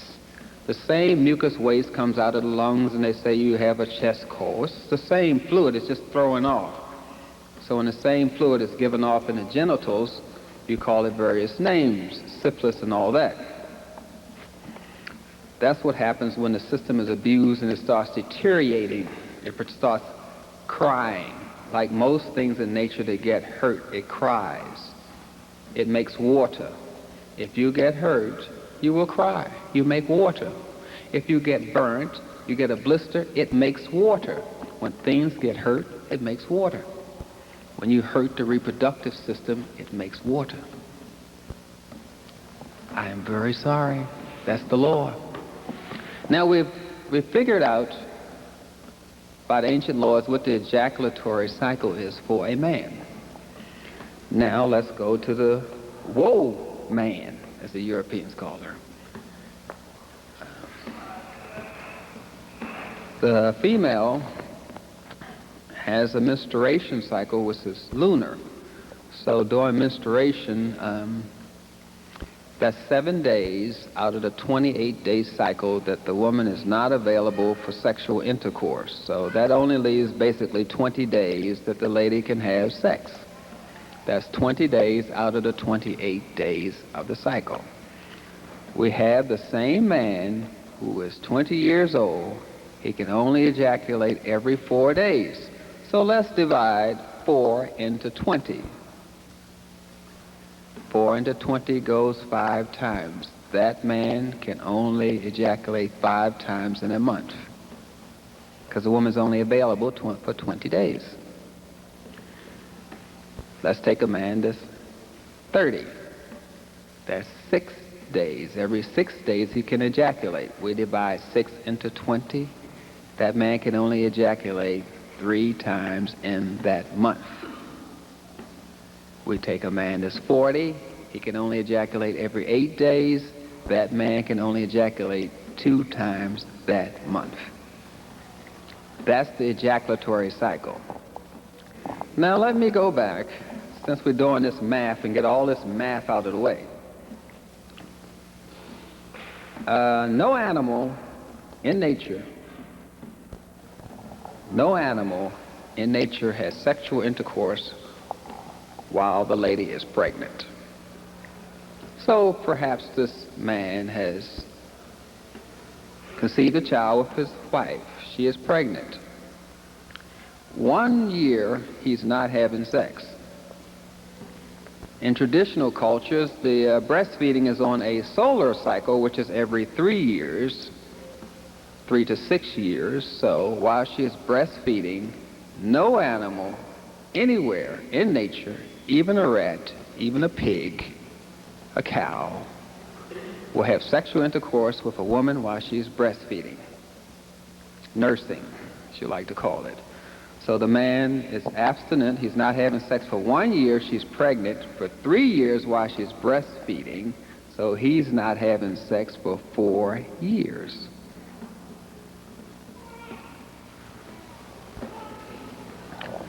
Have we got all those numbers straight? So now we understand why the families were so limited of the American Indians, and the Chinese, and our African ancestors, that men and women who were married would only have 3 to 4 kids. Now we understand why. Now we understand why the explorers, the so-called invaders, Herodotus and all of those other men who came to Africa said that they had very strange, rigid sex codes. They always wrote that, Hippocrates and all of those explorers, as we call them. These people have very rigid sex codes. They only seem to have sex during the day. When they went to Mexico, they said they have sex during the day. They call it a siesta, because they would take a break during the day and indulge in this activity. No, so we go back and we look at the natural order of things in nature. And we find that no animal that eats during the day has sex at night. You do not find a bull waking up a cow around 9 o'clock and say, "Come on, baby, let's get it on." You don't find that. If the animal eats at night, it has sex at night. If it eats during the day, it has sex during the day. That's the way it is in nature. That's the way it is with the trees. You don't find bees hustling around, impregnating trees at night. They only do that during the day. So we find that sex occurred during the day. We find that a man was abstinent for at least 4 years when his wife was pregnant. We find that according to the ejaculatory schedule, that the man, according to his age, was only ejaculating a certain amount of days during a month. So much for the numbers. Now, the spaceship I came in on with all this weird information is called Africa. It's not Mars. I didn't come from Mars. This is Africa. This is how our ancestors were raised. Imhotep, Hatshepsut. This is how they were raised. This is what was going on. This is why they were intelligent. They were following laws. The body is nothing but a great lawyer. It follows certain laws. If you stop breathing, you're dead. It follows laws. It doesn't hedge in the middle at all. You're either pregnant or you're not. It doesn't hedge in the middle. You're half pregnant, half not. No. I'm sorry. So those were the laws that were going on with our ancestors sexually, because that's the harmony they were keeping with the planets and all of the galaxy. They've stayed in harmony and ecological balance. Let's go back to the names of the sex organs. Now, in the ancient books, they were called the reproductive system and the generative system. They have two names. One is a reproductive function when sperm is released. The other is a generative function when sperm is not released. Those are the two functions of the system, to generate. And the other one is to reproduce. Regenerate and reproduce. We already know about the reproductive phase. That's when you ejaculate. When you regenerate, the sperm is not ejaculated. It's kept within the testicles. You have two testicles, you have two ovaries. These are similarities. You have a female uterus, male uterus. The male uterus is called a prostate. It's the same as the female's uterus in function, half muscle, half glandular. Same function is on a lunar cycle, same as the female. Reproduction is on a solar cycle. Why do you think we base everything on the sun in Africa? The calendar, the meter. The baby's carried in the solar part of the woman's body. Everything comes from the sun in Africa. Ra, the sun. Because that's the law. Reproduction as it occurs nationwide, worldwide, is only a 3-year cycle.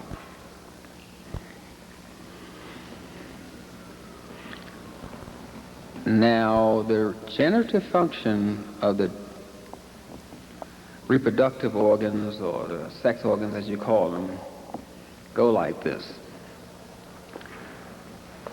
Just before you become very excited, and just before you ejaculate, you don't ejaculate. Even if you have to withdraw the penis, you don't ejaculate. What you do with the energy is you meditate, think, or pretend that you're taking that energy up your spinal cord, all the way up to your pineal gland, and back down again. Like that. Right to left. Just before you ejaculate, withdraw your penis and take that energy up to your pineal gland and back down again. You can do that 5 times, 7 times, 9 times, or 12 times, and then you ejaculate. But if you're not planning on conceiving, you don't. You just use it to regenerate your system. Up to the pineal gland and back down again. Do it 5 times, and then you're finished. The generative function of your sex organs. 2 functions.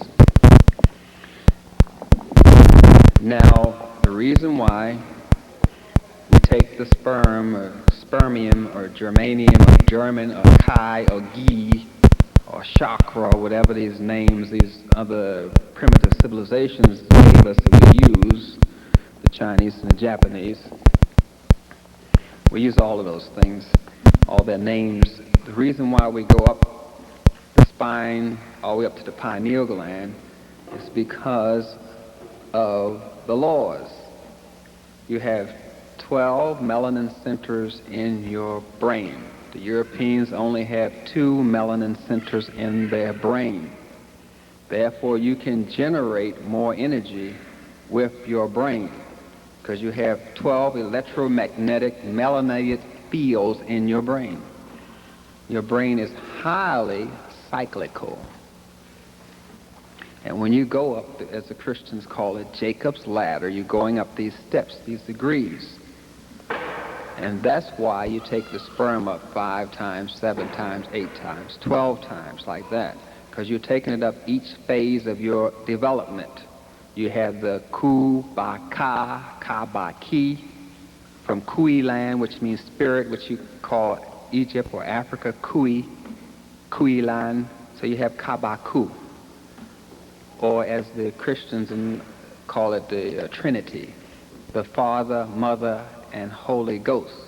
And when the Europeans got a hold of it, they always put down women's, they call it Father, Son, and Holy Ghost. Took the woman right out of it. So we have the Trinity, the 3 major divisions of your spirit. First, you are mortal. Then you develop vision. Then you develop supervision. So you have to come from your mortal phase up to your stage of vision, up to your supervision. And I'm using English words instead of getting to the kabaku and all of these. So you're taking, each one of those divisions has 4 steps to it, which adds up to 12 again. About the only example I have of it is quite clear is the caduceus, the medical symbol with the snake, which has 12 numbers to it.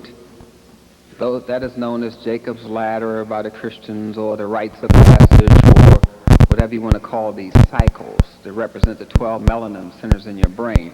The snake has these turns, and you count them. And you have to go all the way up to the top of the snake, where's the solar, the sun, to reach your highest spirituality, to gain your supervision. And that symbol is known as the caduceus, which you call the medical symbol, with a serpentine fire. The 2 snakes are intertwined around a scepter, which symbolizes God. One snake is the body, one is the mind, and the other one is God. That's why you have the 3, the Trinity, and each turn of the snake is developing to its highest level. And so you take each one of those imaginations or trance or visualizations of your sperm going up your spinal column to regenerate, to go through those steps physically, spiritually.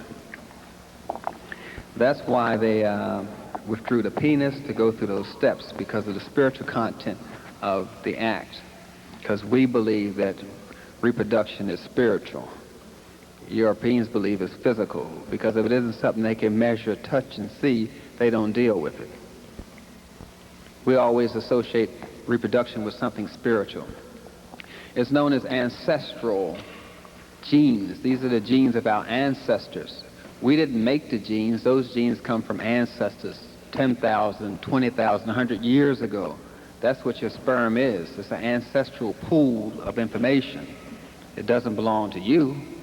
This information comes from 10 to 100,000 years ago. You're just a carrier of it. It's represented by your sperm or the egg. Now, let me indulge in a little of the ignorance that goes on. First of all, if you look at a little boy, you'll notice that his penis is right on his abdomen. A little infant boy, his penis will rest right on his abdomen. He can pee in his face. And then as he gets older, he loses the force, and the penis begins to point to the ground as you get older. That's the person losing his generative ability. The force in which the ejaculation starts, goes that far, then it gets to a little drip. You're losing your generative force. If your penis is pointing to the ground, you're going to soon be in it. It should be pointing up. That just means that you're losing your generative force field. That's what's going on. But all of these things are kind of explained in an ignorant way, so we won't get back to this knowledge. Long ago, we would explain things kind of, so we broke it down. We didn't get all hung up in this European hoopla and word trickery, where we just lose the vital essence of what we're trying to tell ourselves. The phallocratic system, where we go into self-cannibalism. Phallocratic means phallus, and phallus means penis, where we go into excisions and infibulations that's practiced by the Dogon and then other African men in various countries, even today. They do infibulations and excisions where they cut the woman's labia, those are the lips on the vagina, they cut them off. In Africa, our brothers do that. And they cut off the clitoris, a clitectomy. Our brothers do that. And then the brothers cut off their skin of their penis. Our brothers do that. None of these things have a physical, hygienic purpose whatsoever. They do it for some godly reason, whatever the God is they're worshiping. But it has no hygienic purpose to cut off the foreskin of the penis whatsoever, or to cut off the labia of the woman whatsoever. Circumcision is simply a religious ritual. It has nothing to do with health whatsoever. Just as penis rings and rings that used to be put into the woman's labia, this is all in our history. A lot of these things came about because our African brothers and sisters, you have to remember that the Caucasians were in Africa first. Then they brought us over here. So Africa has long been distorted and a lot of ignorance dumped into it. Don't think if you go to Africa, back to our motherland, you're going to walk to a brother down the street and he's going to know all this African history. He's not. The people I found know the most about African history is African Americans. The people more involved in African culture is African Americans.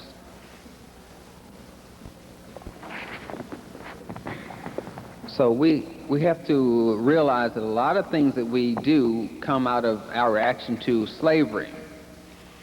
The making our bodies ugly, spooning our ears and our lips out like that, and stretching the skin, foreskin on the penis and wrapping around our waist, all these things they used to do to make themselves ugly so the white man would not buy them and put them into slavery. And you know what Barnum did? He bought those slaves and started his circus. The brothers were trying to stay out of slavery by stretching their lip, making their face ugly, and doing all these things, and Barnum bought those same ugly brothers and started his whole circus empire off of them. That's how Barnum and Bailey's circus started, off of you, trying to stay away from him, and ended up with him anyway. So, venereal diseases. I'm just going to jump around into one distortion after another, from circumcisions to infibulations to just the mutilation of the sexual organs for whatever godly reason people do it. But no animals have venereal disease except human beings. No animals have venereal disease except for human beings. Cows don't get it, pigs don't get it, and we know how dirty a oink oink is. They don't even get the clap. It is only the Europeans in recorded history that have venereal disease. And they gave it to us when we started imitating their diet and their sexual rituals, which is mostly based on superstition. so we started practicing sex the way they did, and we started getting diseases the way they do. And brothers would get these diseases, penis be on fire from abusing themselves. They had to go to the toilet, holding the penis with one hand, hurting so bad, smacking the wall with the other hand, and a brother walked by and say, he got the clap, because he clapping the wall. And that's why we say the brother got the clap.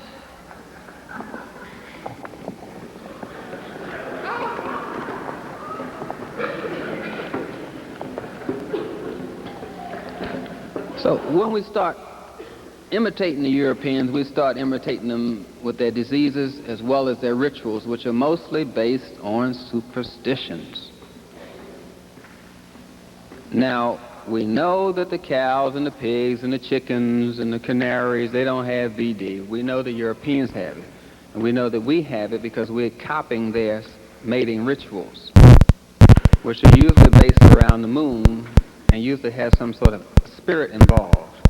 In fact, they used to sell spirits just for that occasion of having sex. In fact, they called them spirits. They didn't call it liquor store. They call it spirits. And they still call it spirits. If you go back, they call it wine and spirits or something like that, because they believed it was some spiritual thing into this alcohol. And they always focus around the moon for all their rituals. And that's why you find the moon in all their love songs.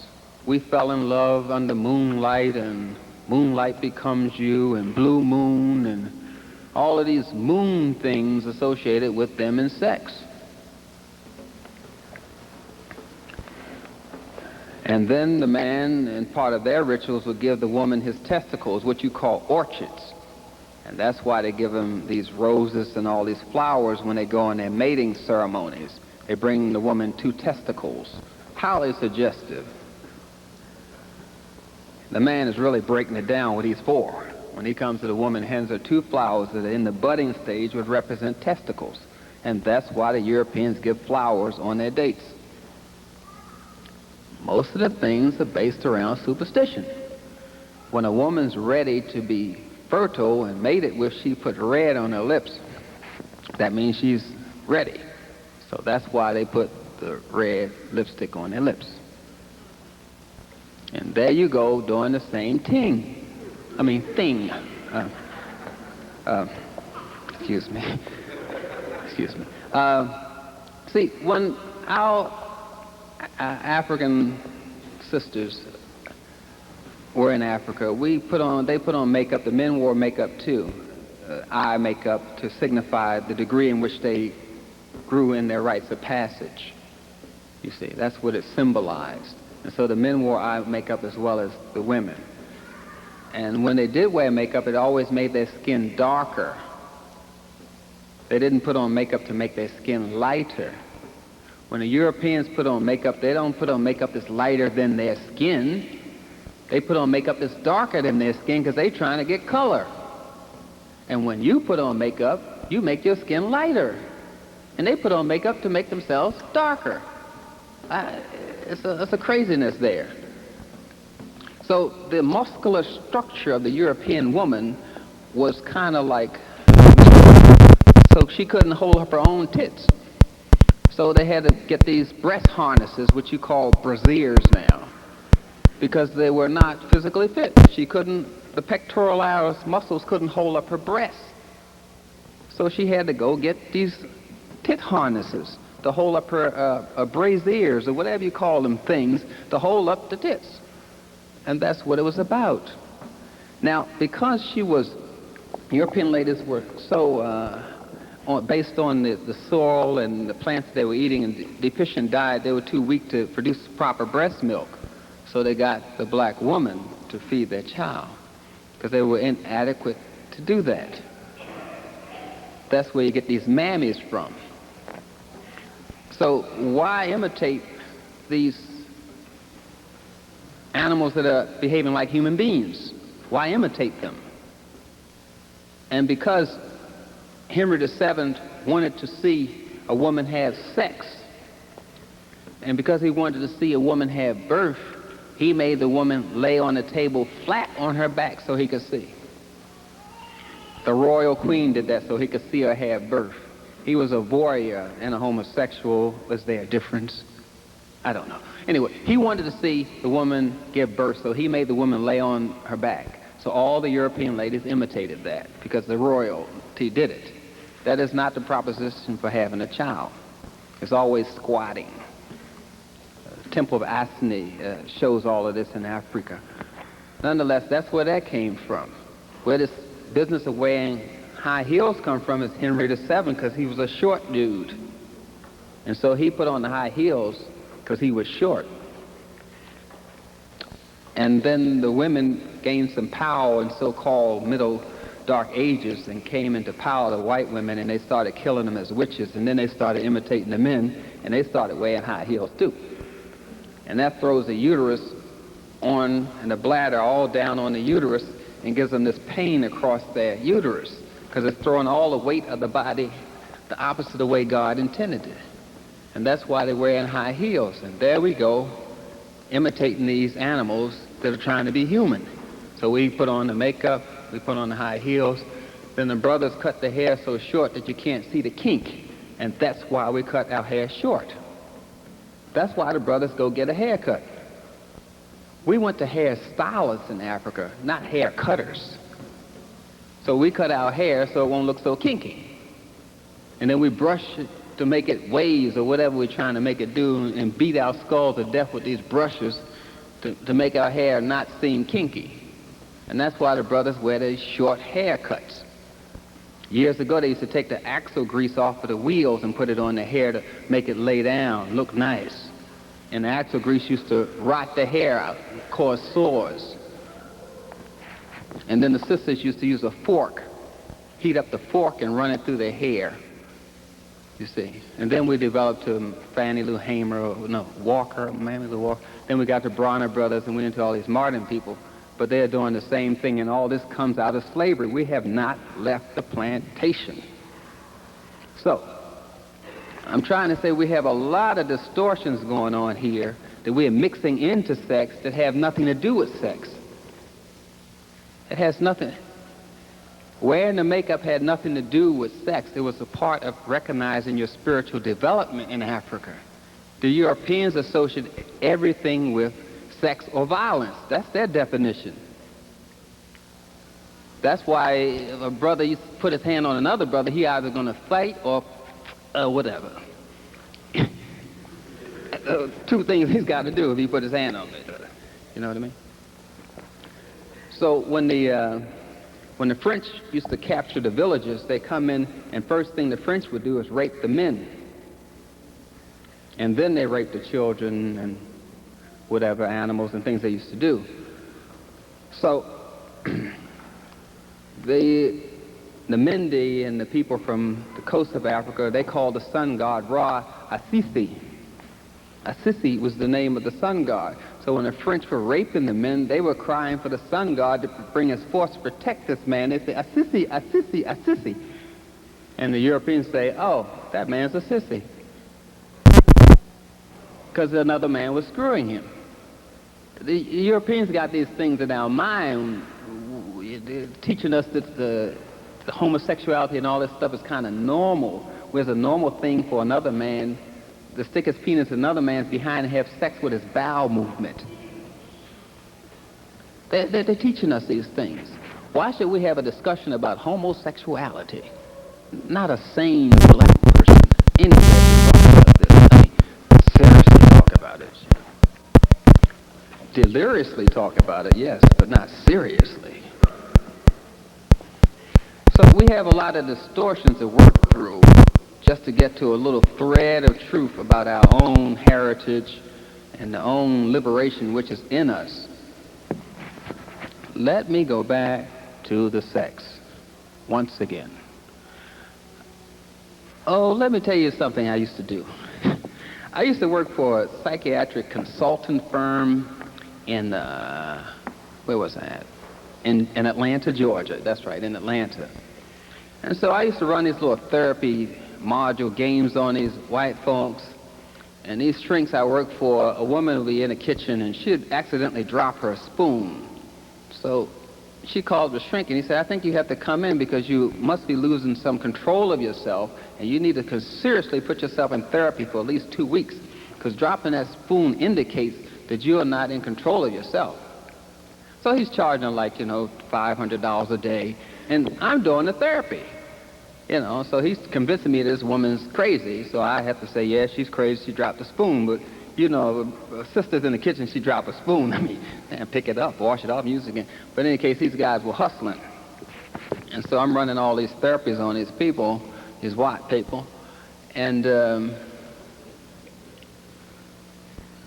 he's telling me, well, what you have to do is learn how to masturbate. So I'm running these masturbation therapy classes with these white people. And it got to a point where I just couldn't deal with it anymore. The money was nice, but what I was talking about was just way out there. And then I was counseling these homosexual couples for him, So some things you do for money and some things you just don't. So I quit. He offered me a raise, but I quit.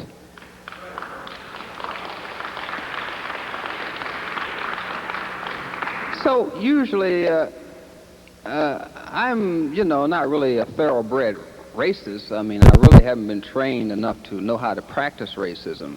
But if there's a white kid here and a black kid there, I will walk around the white kid to teach the black kid something. Because that's what I believe. I believe we come first. That's why I'm here.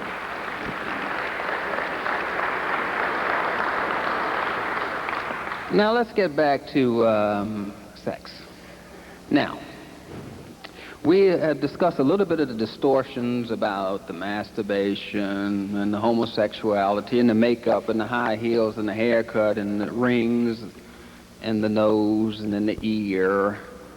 If someone could tell me the purpose of the ring in the nose and in the ear, I could go for it. But there is no medical, hygienic purpose for it whatsoever.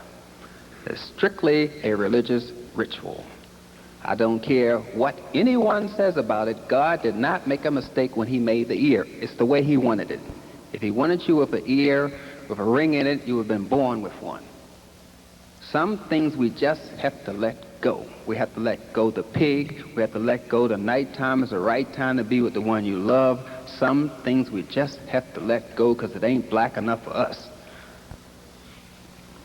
But nonetheless, the reason why we put the earring in the ear is to signify you go through 7 rites of passage by the time you're 41. And for each degree you elevate to, you have a symbol that represents that level of spirituality. And so the ear would go into the pineal, the earring would go into the pineal gland of your ear. And that's where the hole was usually pierced, along with the proper metal, along with the proper crystal to generate that system. It was a form of permanent acupuncture to help generate that system. That's what it was for, but that's not what it's for now. It's for some cosmetic reason, and if you ask the person why they're doing it, they really don't know. So we have this, I think it's, do I want to talk about kissing? No, I'll let y'all kiss. No, if I take that away, I have to leave town tonight. No, I don't think I better do that one. No. A long time ago, let me tell you, I used to play in these joints, I guess you call them nightclubs, or watering saloons, whorehouses, let's be right about it. So, I used to play this, was I playing piano? I was playing an instrument in these little striptease joints in Baltimore in the strip joint. 25 girls taking off their clothes, all that kind of thing. And I'm playing this music 5 nights a week and whatever I was doing. And so I used to smoke marijuana, cigarette, and I used to light up my mind at night, and I thought I was getting high, but later on I found that's a form of nutrition deficiency. But I smoked these marijuanas and my mind stayed fairly twisted. And one day I just got tired of being treated so bad. like a Negro. So I said, I'm tired of the way white people are treating us, and I'm tired of racism, I'm tired of being prejudiced and all that stuff. So I said, well, I want to be treated like a human being. So I'm walking along, and I see this society, and it said, Humane Society. And I said, well, this is the place where I have to go to get treated like a human being. I didn't know that they were, a place for stray dogs and cats. I didn't know that. I said, hey, when you got 1 or 2 joints on your head, a lot of things you don't know, So, so anyway, I go into this Humane Society because I want to be treated like a human being. So I go in there, and this white dude comes up there. He's like, what you want, boy? I said, I come in here because I want to be treated like a human being. He said, God damn, Sam, it's a nigger out here want to be treated like a dog. So I said, God. I said, no, I'm trying to explain, He said, oh, he's got on one of them Negro shirts, a damn sheiky, too. I said, nah, I knew I was in the wrong place. So I just turned out and got out of there. But I was really searching for, some kind of way out of this thing. And that's when I kind of stumbled into nutrition, and I thought it was really a safe place to be. And I thought that everyone in here was searching for the great truth and the righteous path. And I go to these meetings with all these white folks, and lo and behold, when I sat down, racism sat down with me too. And I got more abuse there than any other place. Unfortunately, I said, well, I will tell other black people about this information, and they weren't even ready to hear it. So I got abused by them. What you mean stop eating salt? What you mean stop eating sugar? What you mean stop eating fried food? What you mean? So I had no one to talk to about this situation at all. So that's like being out on some limb somewhere. And I read about Arthur Ashe years ago, and he wrote something in People's Magazine years ago. And he said, out of all the things, the A's included, that's happened to him, the thing that causes him the worst pain is being black. It's like a weight around my neck. That's his exact words. That AIDS is not worse than that. He said, this thing is like a weight around my neck being black. And it's worse than having AIDS. Now that is powerful. If someone can make you feel like being black is a weight around your neck, that is something else. The only thing I know that can lift the weight up off our necks is going back home in our hearts and in our soul and our practice and how we think and how we eat and how we react to each other lovingly, caringly, sharingly. And so, unfortunately, I attacked something that everyone holds sacred to them, their food. And that's where my area was, and I thought everyone would be welcome. Hey, let's get back to Africa on the plate before us. But no, when you go after the person's food, and then you go after the person's sex, you're in big trouble, especially in this country. So right now, we're going after the person's sexuality. We're trying to take that back to Africa, too. We're getting away from this thoughts about you can just have sex as much as you want and not pay the cost for it. Everything follows the law. Everything. The water, the tides, everything. And birthing follows a law. What happens when you break the breastfeeding rites of passage? There is a ritual that goes with breastfeeding. It takes the child completely out of the womb because it takes at least 6 months before the whole biochemical makeup of the child changes. For the first 6 months out of the womb, the child is still biochemically in the womb. It's just a fetus with a window now, an infant with a window, basically. So when you break the breastfeeding rites of passage, the child no longer has a trust of nature because the very thing the child needs for its survival is taken away from it. It goes for this area for something and then it's denied it. It's taken away from it, so there's no connection to nature. That is a whole psychological effect on a boy and on a girl, man-child and girl-child, when they're not breastfed. The Europeans know that. That's why they didn't allow us to breastfeed. That's why they put us sucking on a cow's tits. That is a whole connection where you can't even trust nature. That brings a whole insecurity into the system. Nature no longer provides for you. You've broken the rites of passage of breastfeeding. That's a horrible thing. Why they don't explain it to you? Why they don't explain to you that Imhotep is the father of medicine? Why they don't explain it to you? Because they want to control you. Ignorance is control. Ignorance means to ignore. You are ignoring African nutrition and sexuality. You are ignorant. You are ignoring it. I'm saying that when you break the breastfeeding rites of passage, there is the emotional, psychological reaction in the child. Because for over 100,000 years, African children were fed by their mothers. And you, for the past 200 years, 450 years, even in slavery, we were breastfeeding.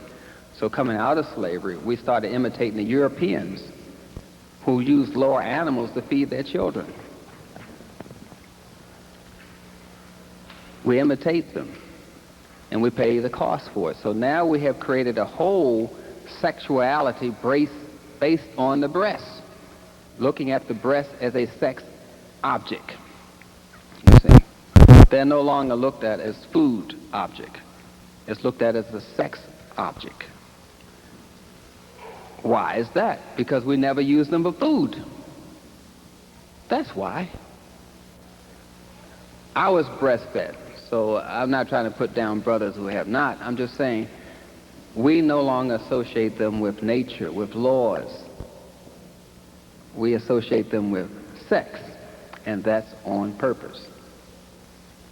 Totally on purpose.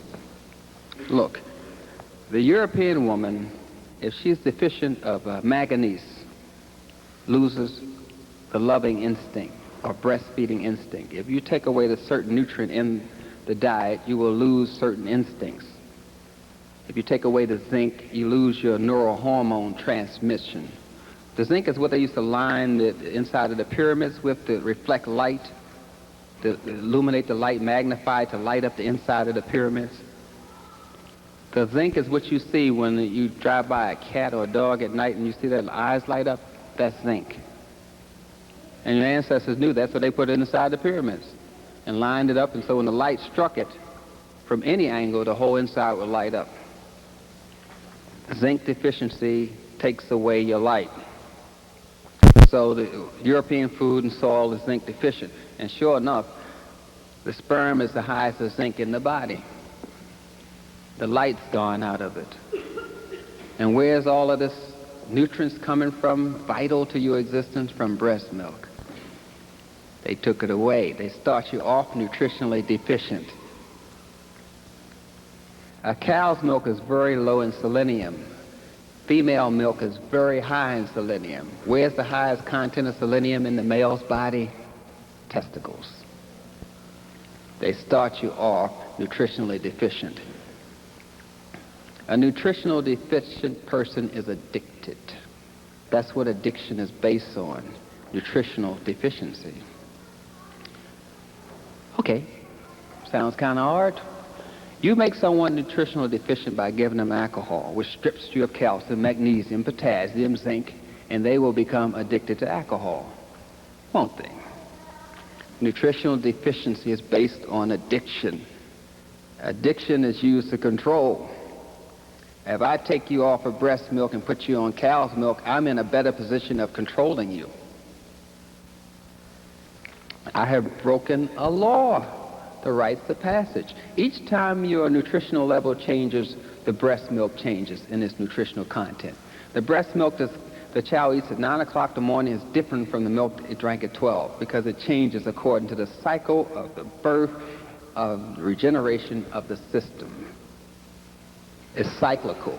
So now I've taken away your rhythm. and put you on the cow's rhythm. This is a devastating biological game of warfare. Nutrition. That's why they always fight over food and plants. Cotton, sesame seeds. They're always fighting over some plant, even if it's a fossil plant. Coal, they're always fighting over it. Something. Because what we're trying to do is make you nutritionally deficient so we can make you addicted. To make you addicted is to make you controllable. So we break the rites of passage of breastfeeding. We have broken the rites of passage of having a child, which is every 3 years. We have broken that. We have broken the rites of passage of ejaculation, which I explained to you. So all our rhythm is taken away. And who is the most rhythmic person on this continent? Who has the most melanin? The more melanin, the more rhythmicity you have. And here's someone taking away your rhythmicity. And they start by doing that sexually, and then they start with the breast milk nutritionally. You don't have any rhythm. I come out here, and the woman, Io gives me introductions, Dr. Afrika, and gives you all that long talk about what white school put their foot up my behind. And you say, yeah, the brother, yeah, he's heavy, wow, he's deep. I didn't learn anything from the white people. I learned from brothers and sisters like you, my mother and father, I didn't learn nothing from nobody white, except how to hate myself and hate you. That's the objective of a European sexual education. In any case, after you get all that information, what do? You applaud out of rhythm. Just like they applaud. One person clapping here, one person clapping there, and it just... And any place you go where there's black people or white people that have been around black people, they all count in rhythm. Like that. The whole audience will clap in a rhythm, except the ones that are white. And it gets me all confused and everything, and I stand and say, I just look up at the creator for something, So usually I just stop the whole mishmash and say, look, we clap in unison, we're black, and everybody clap together. And we go 1, 2, 3. That's Mother, Father, God. Will you mind clapping? My God. 1, 2, 3. 1, 2, 3.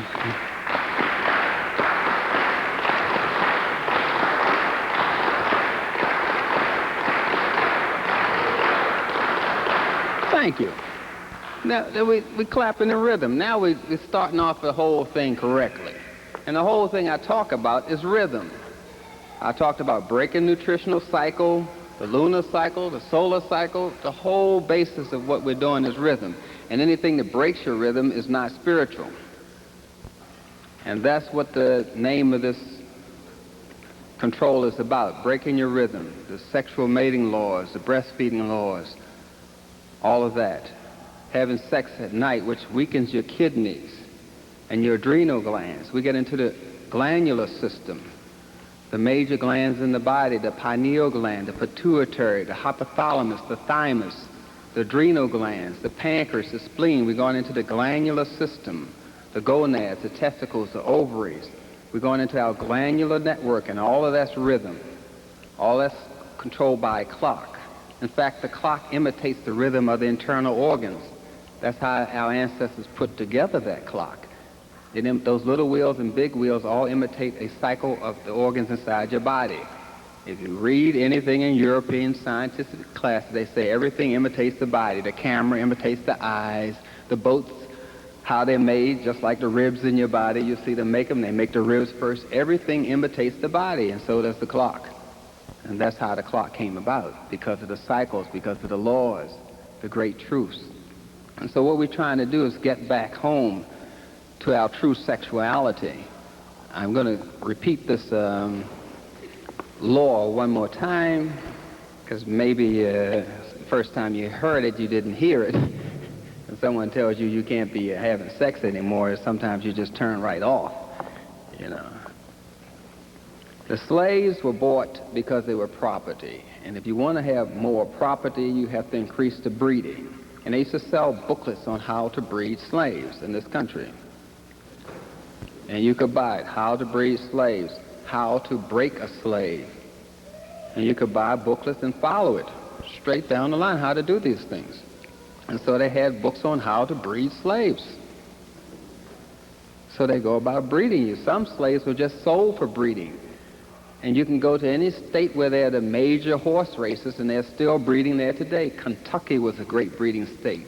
Maryland, Virginia, they're breeding states. That's what they did, just breed it up there.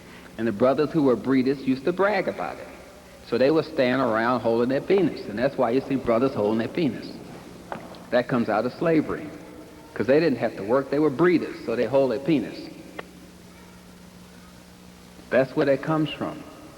Just as we walk because we're from slavery. We walk like we still have the shackles of chains on our ankles and on our wrists. So how do we walk?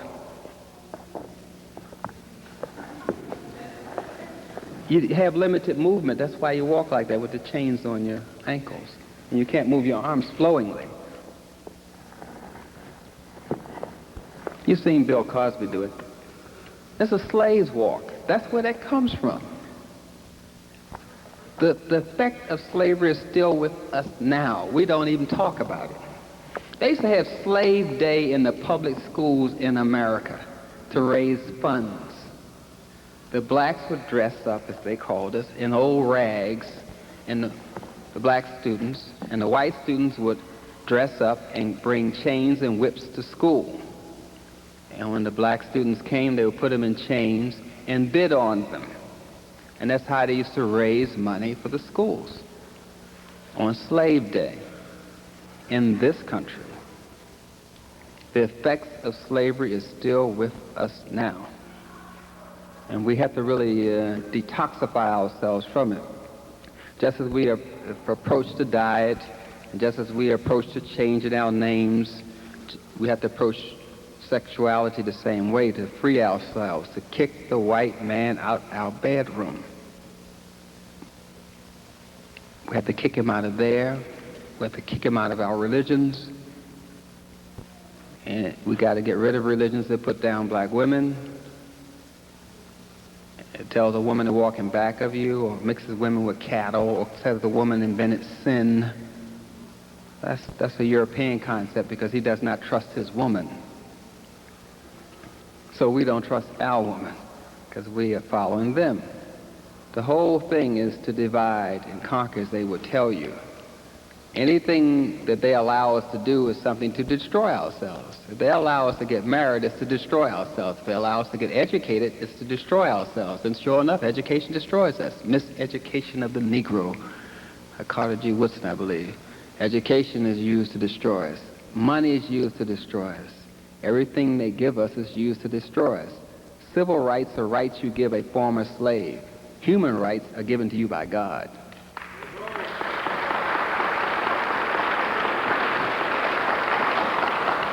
So we know the name of the game.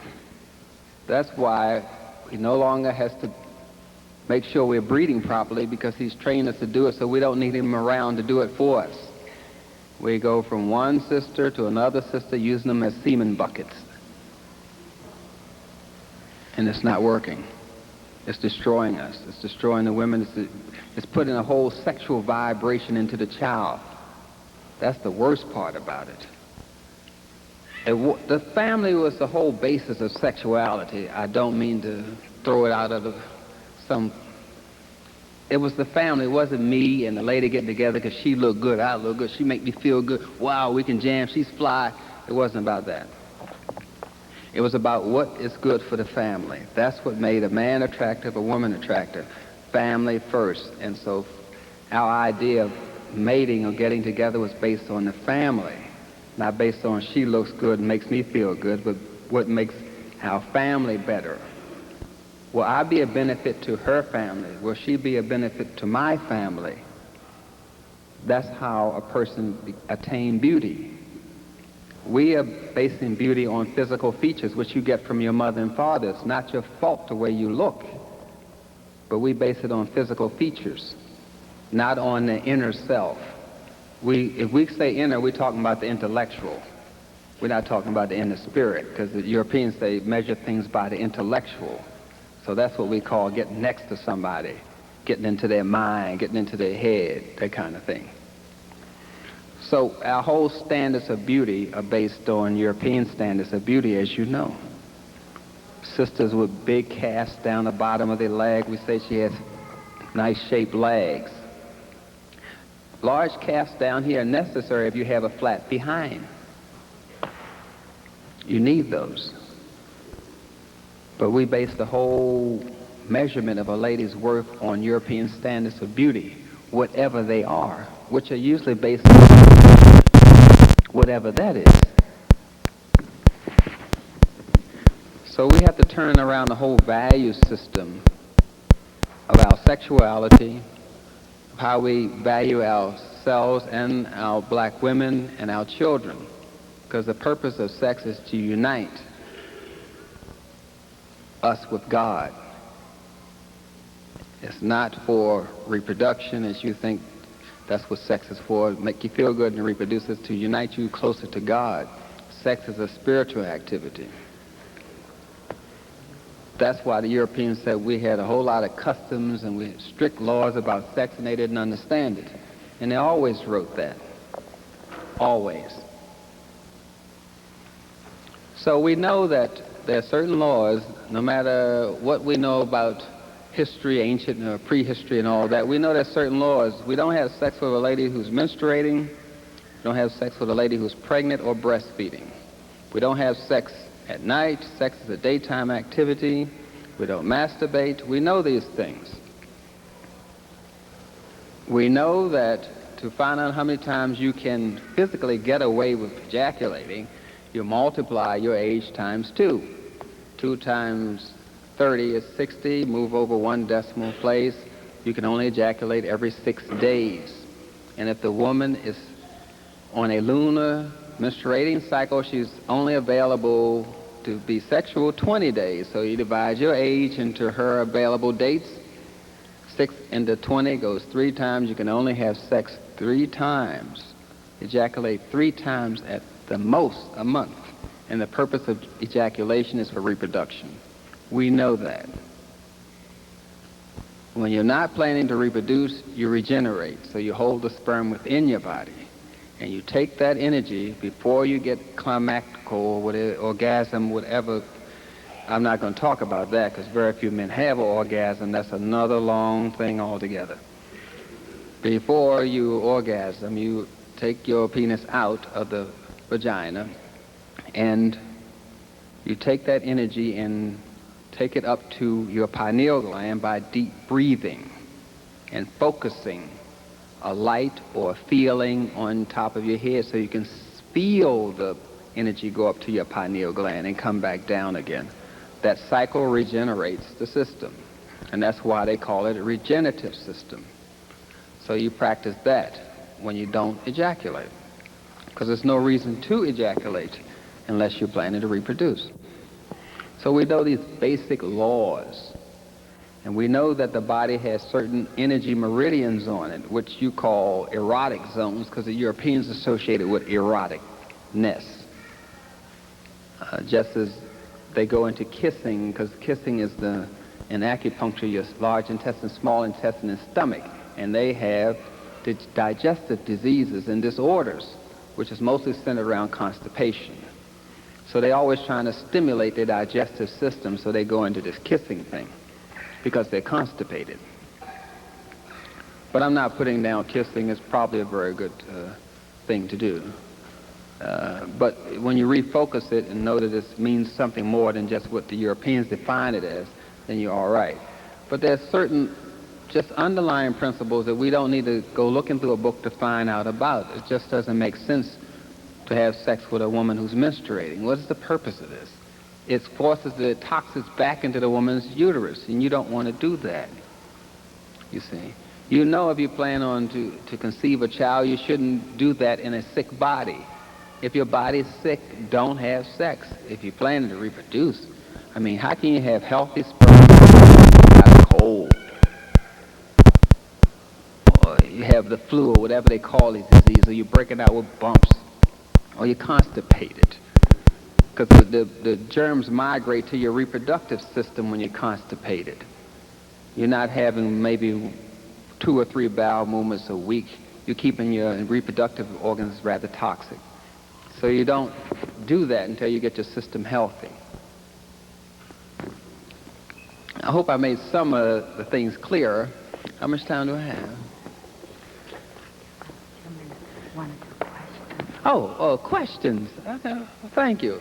Let me just close this part of the presentation and open the floor for questions, if there are any. Yes, sir. Yes, Dr. I was actually, you were talking about the number of times that for sexual intercourse, dividing the numbers and whatnot. Is that covered in your American Holistic book as well? No, I wanted people to buy the book, so I no. Now I'm just about finished the book on infants and adolescents and adults, and all that's in that, along with the rites of passage and the various ways to regenerate the system. Yeah, all that'll be in there for the man as well as the woman. I was just talking kind of men, but there's a system for women too. Yeah, that'll be in there.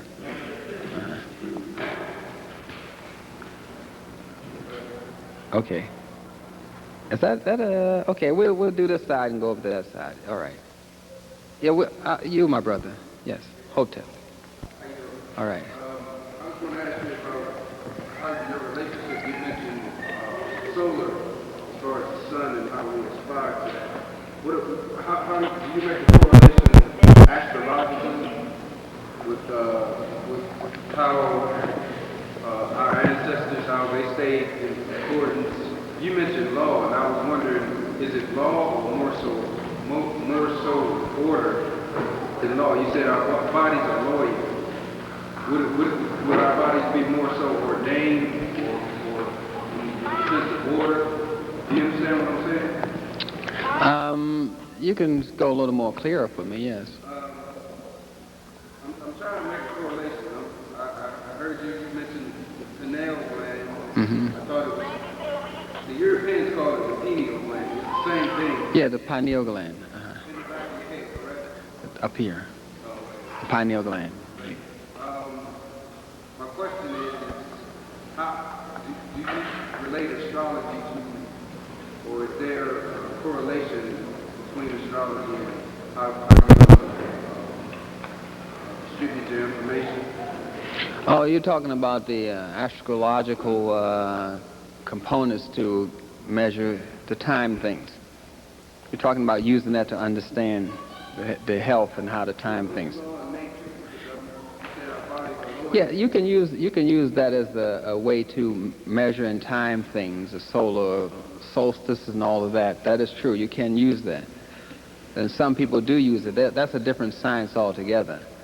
You're dealing with the 8 polar guards and the 4 solar guards, and you put them together and you have the 12, which is the zodiac language you're talking about.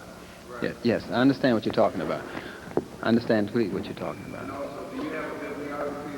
Is that in your book? In reference to what? Just things that you would recommend as far as graduating to a level of information to understand, spiritually, holistically, where we need to be.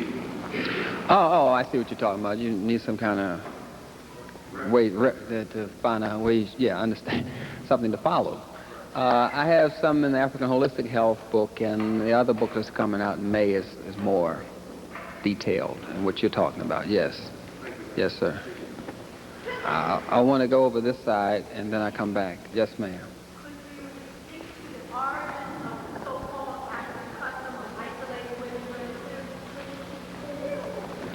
Well, now, pardon? The isolation of women that are menstruating. I have to go back to a recorded European time, since the only indication of this menstruation occurred when the Europeans encouraged it into Africa. According to the other historians who documented the behavior of the black man and black women, they have no records of menstruation until our contact with the Europeans. And we're going into, the isolation was done at one time because they believed that there's something wrong with the man and the woman to cause this to happen. So the brother was isolated as well as the woman was isolated to help them get back in balance, to stop the menstruation. The menstruation only occurs in nature with female animals that are put in circuses, zoos, or made into pets. That's when they menstruate. A wild cat or dog does not menstruate in the wild. They only menstruate when the Europeans humanize them, or whatever, domesticate them, I think that's the word they use. That's when they start menstruating, when they come in contact with the Europeans. And when our African ancestors came in contact with the Europeans, that's when the African women started menstruating.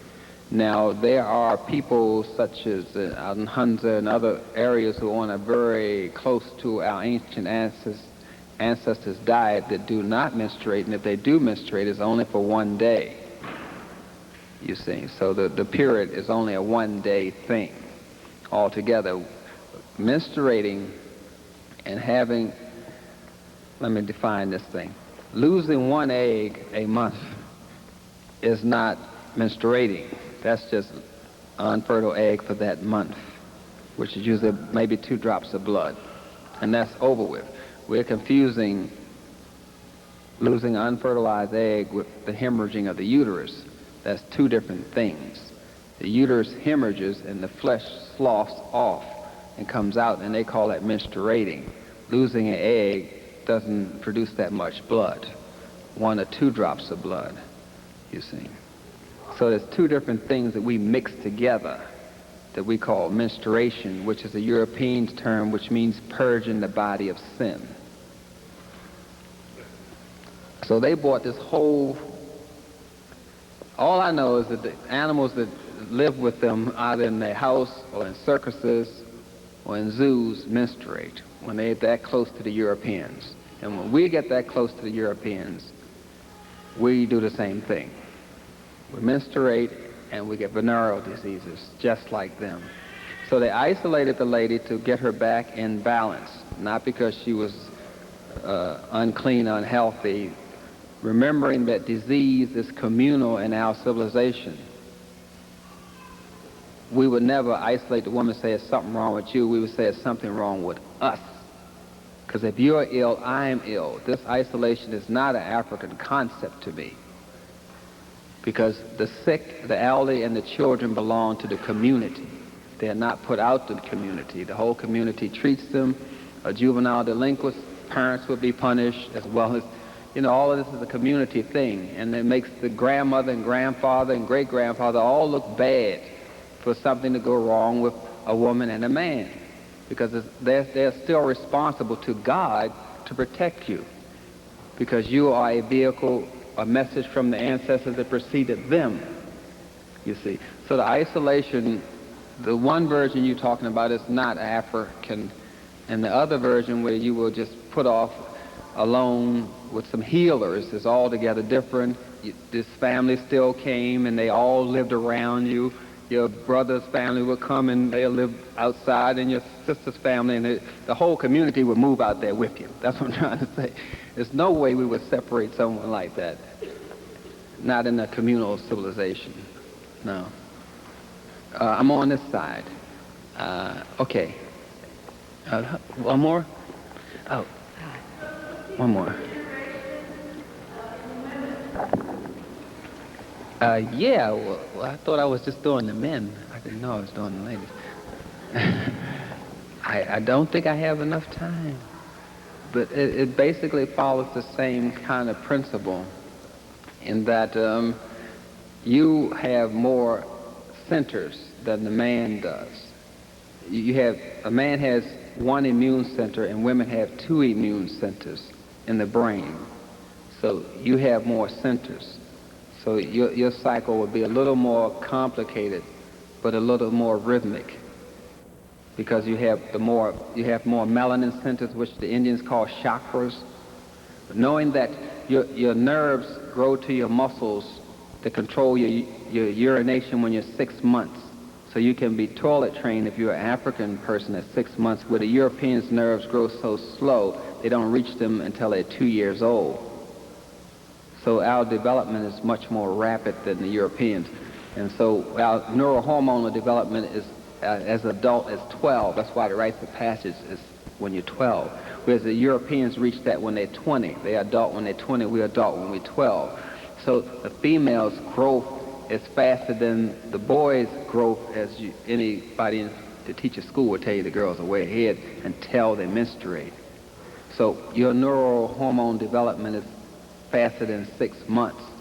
That's why they had the rites of passage at 7 and at 9 for the boys, 7 at girls, because the cycle of the bones, you regenerate your bones every 7 years.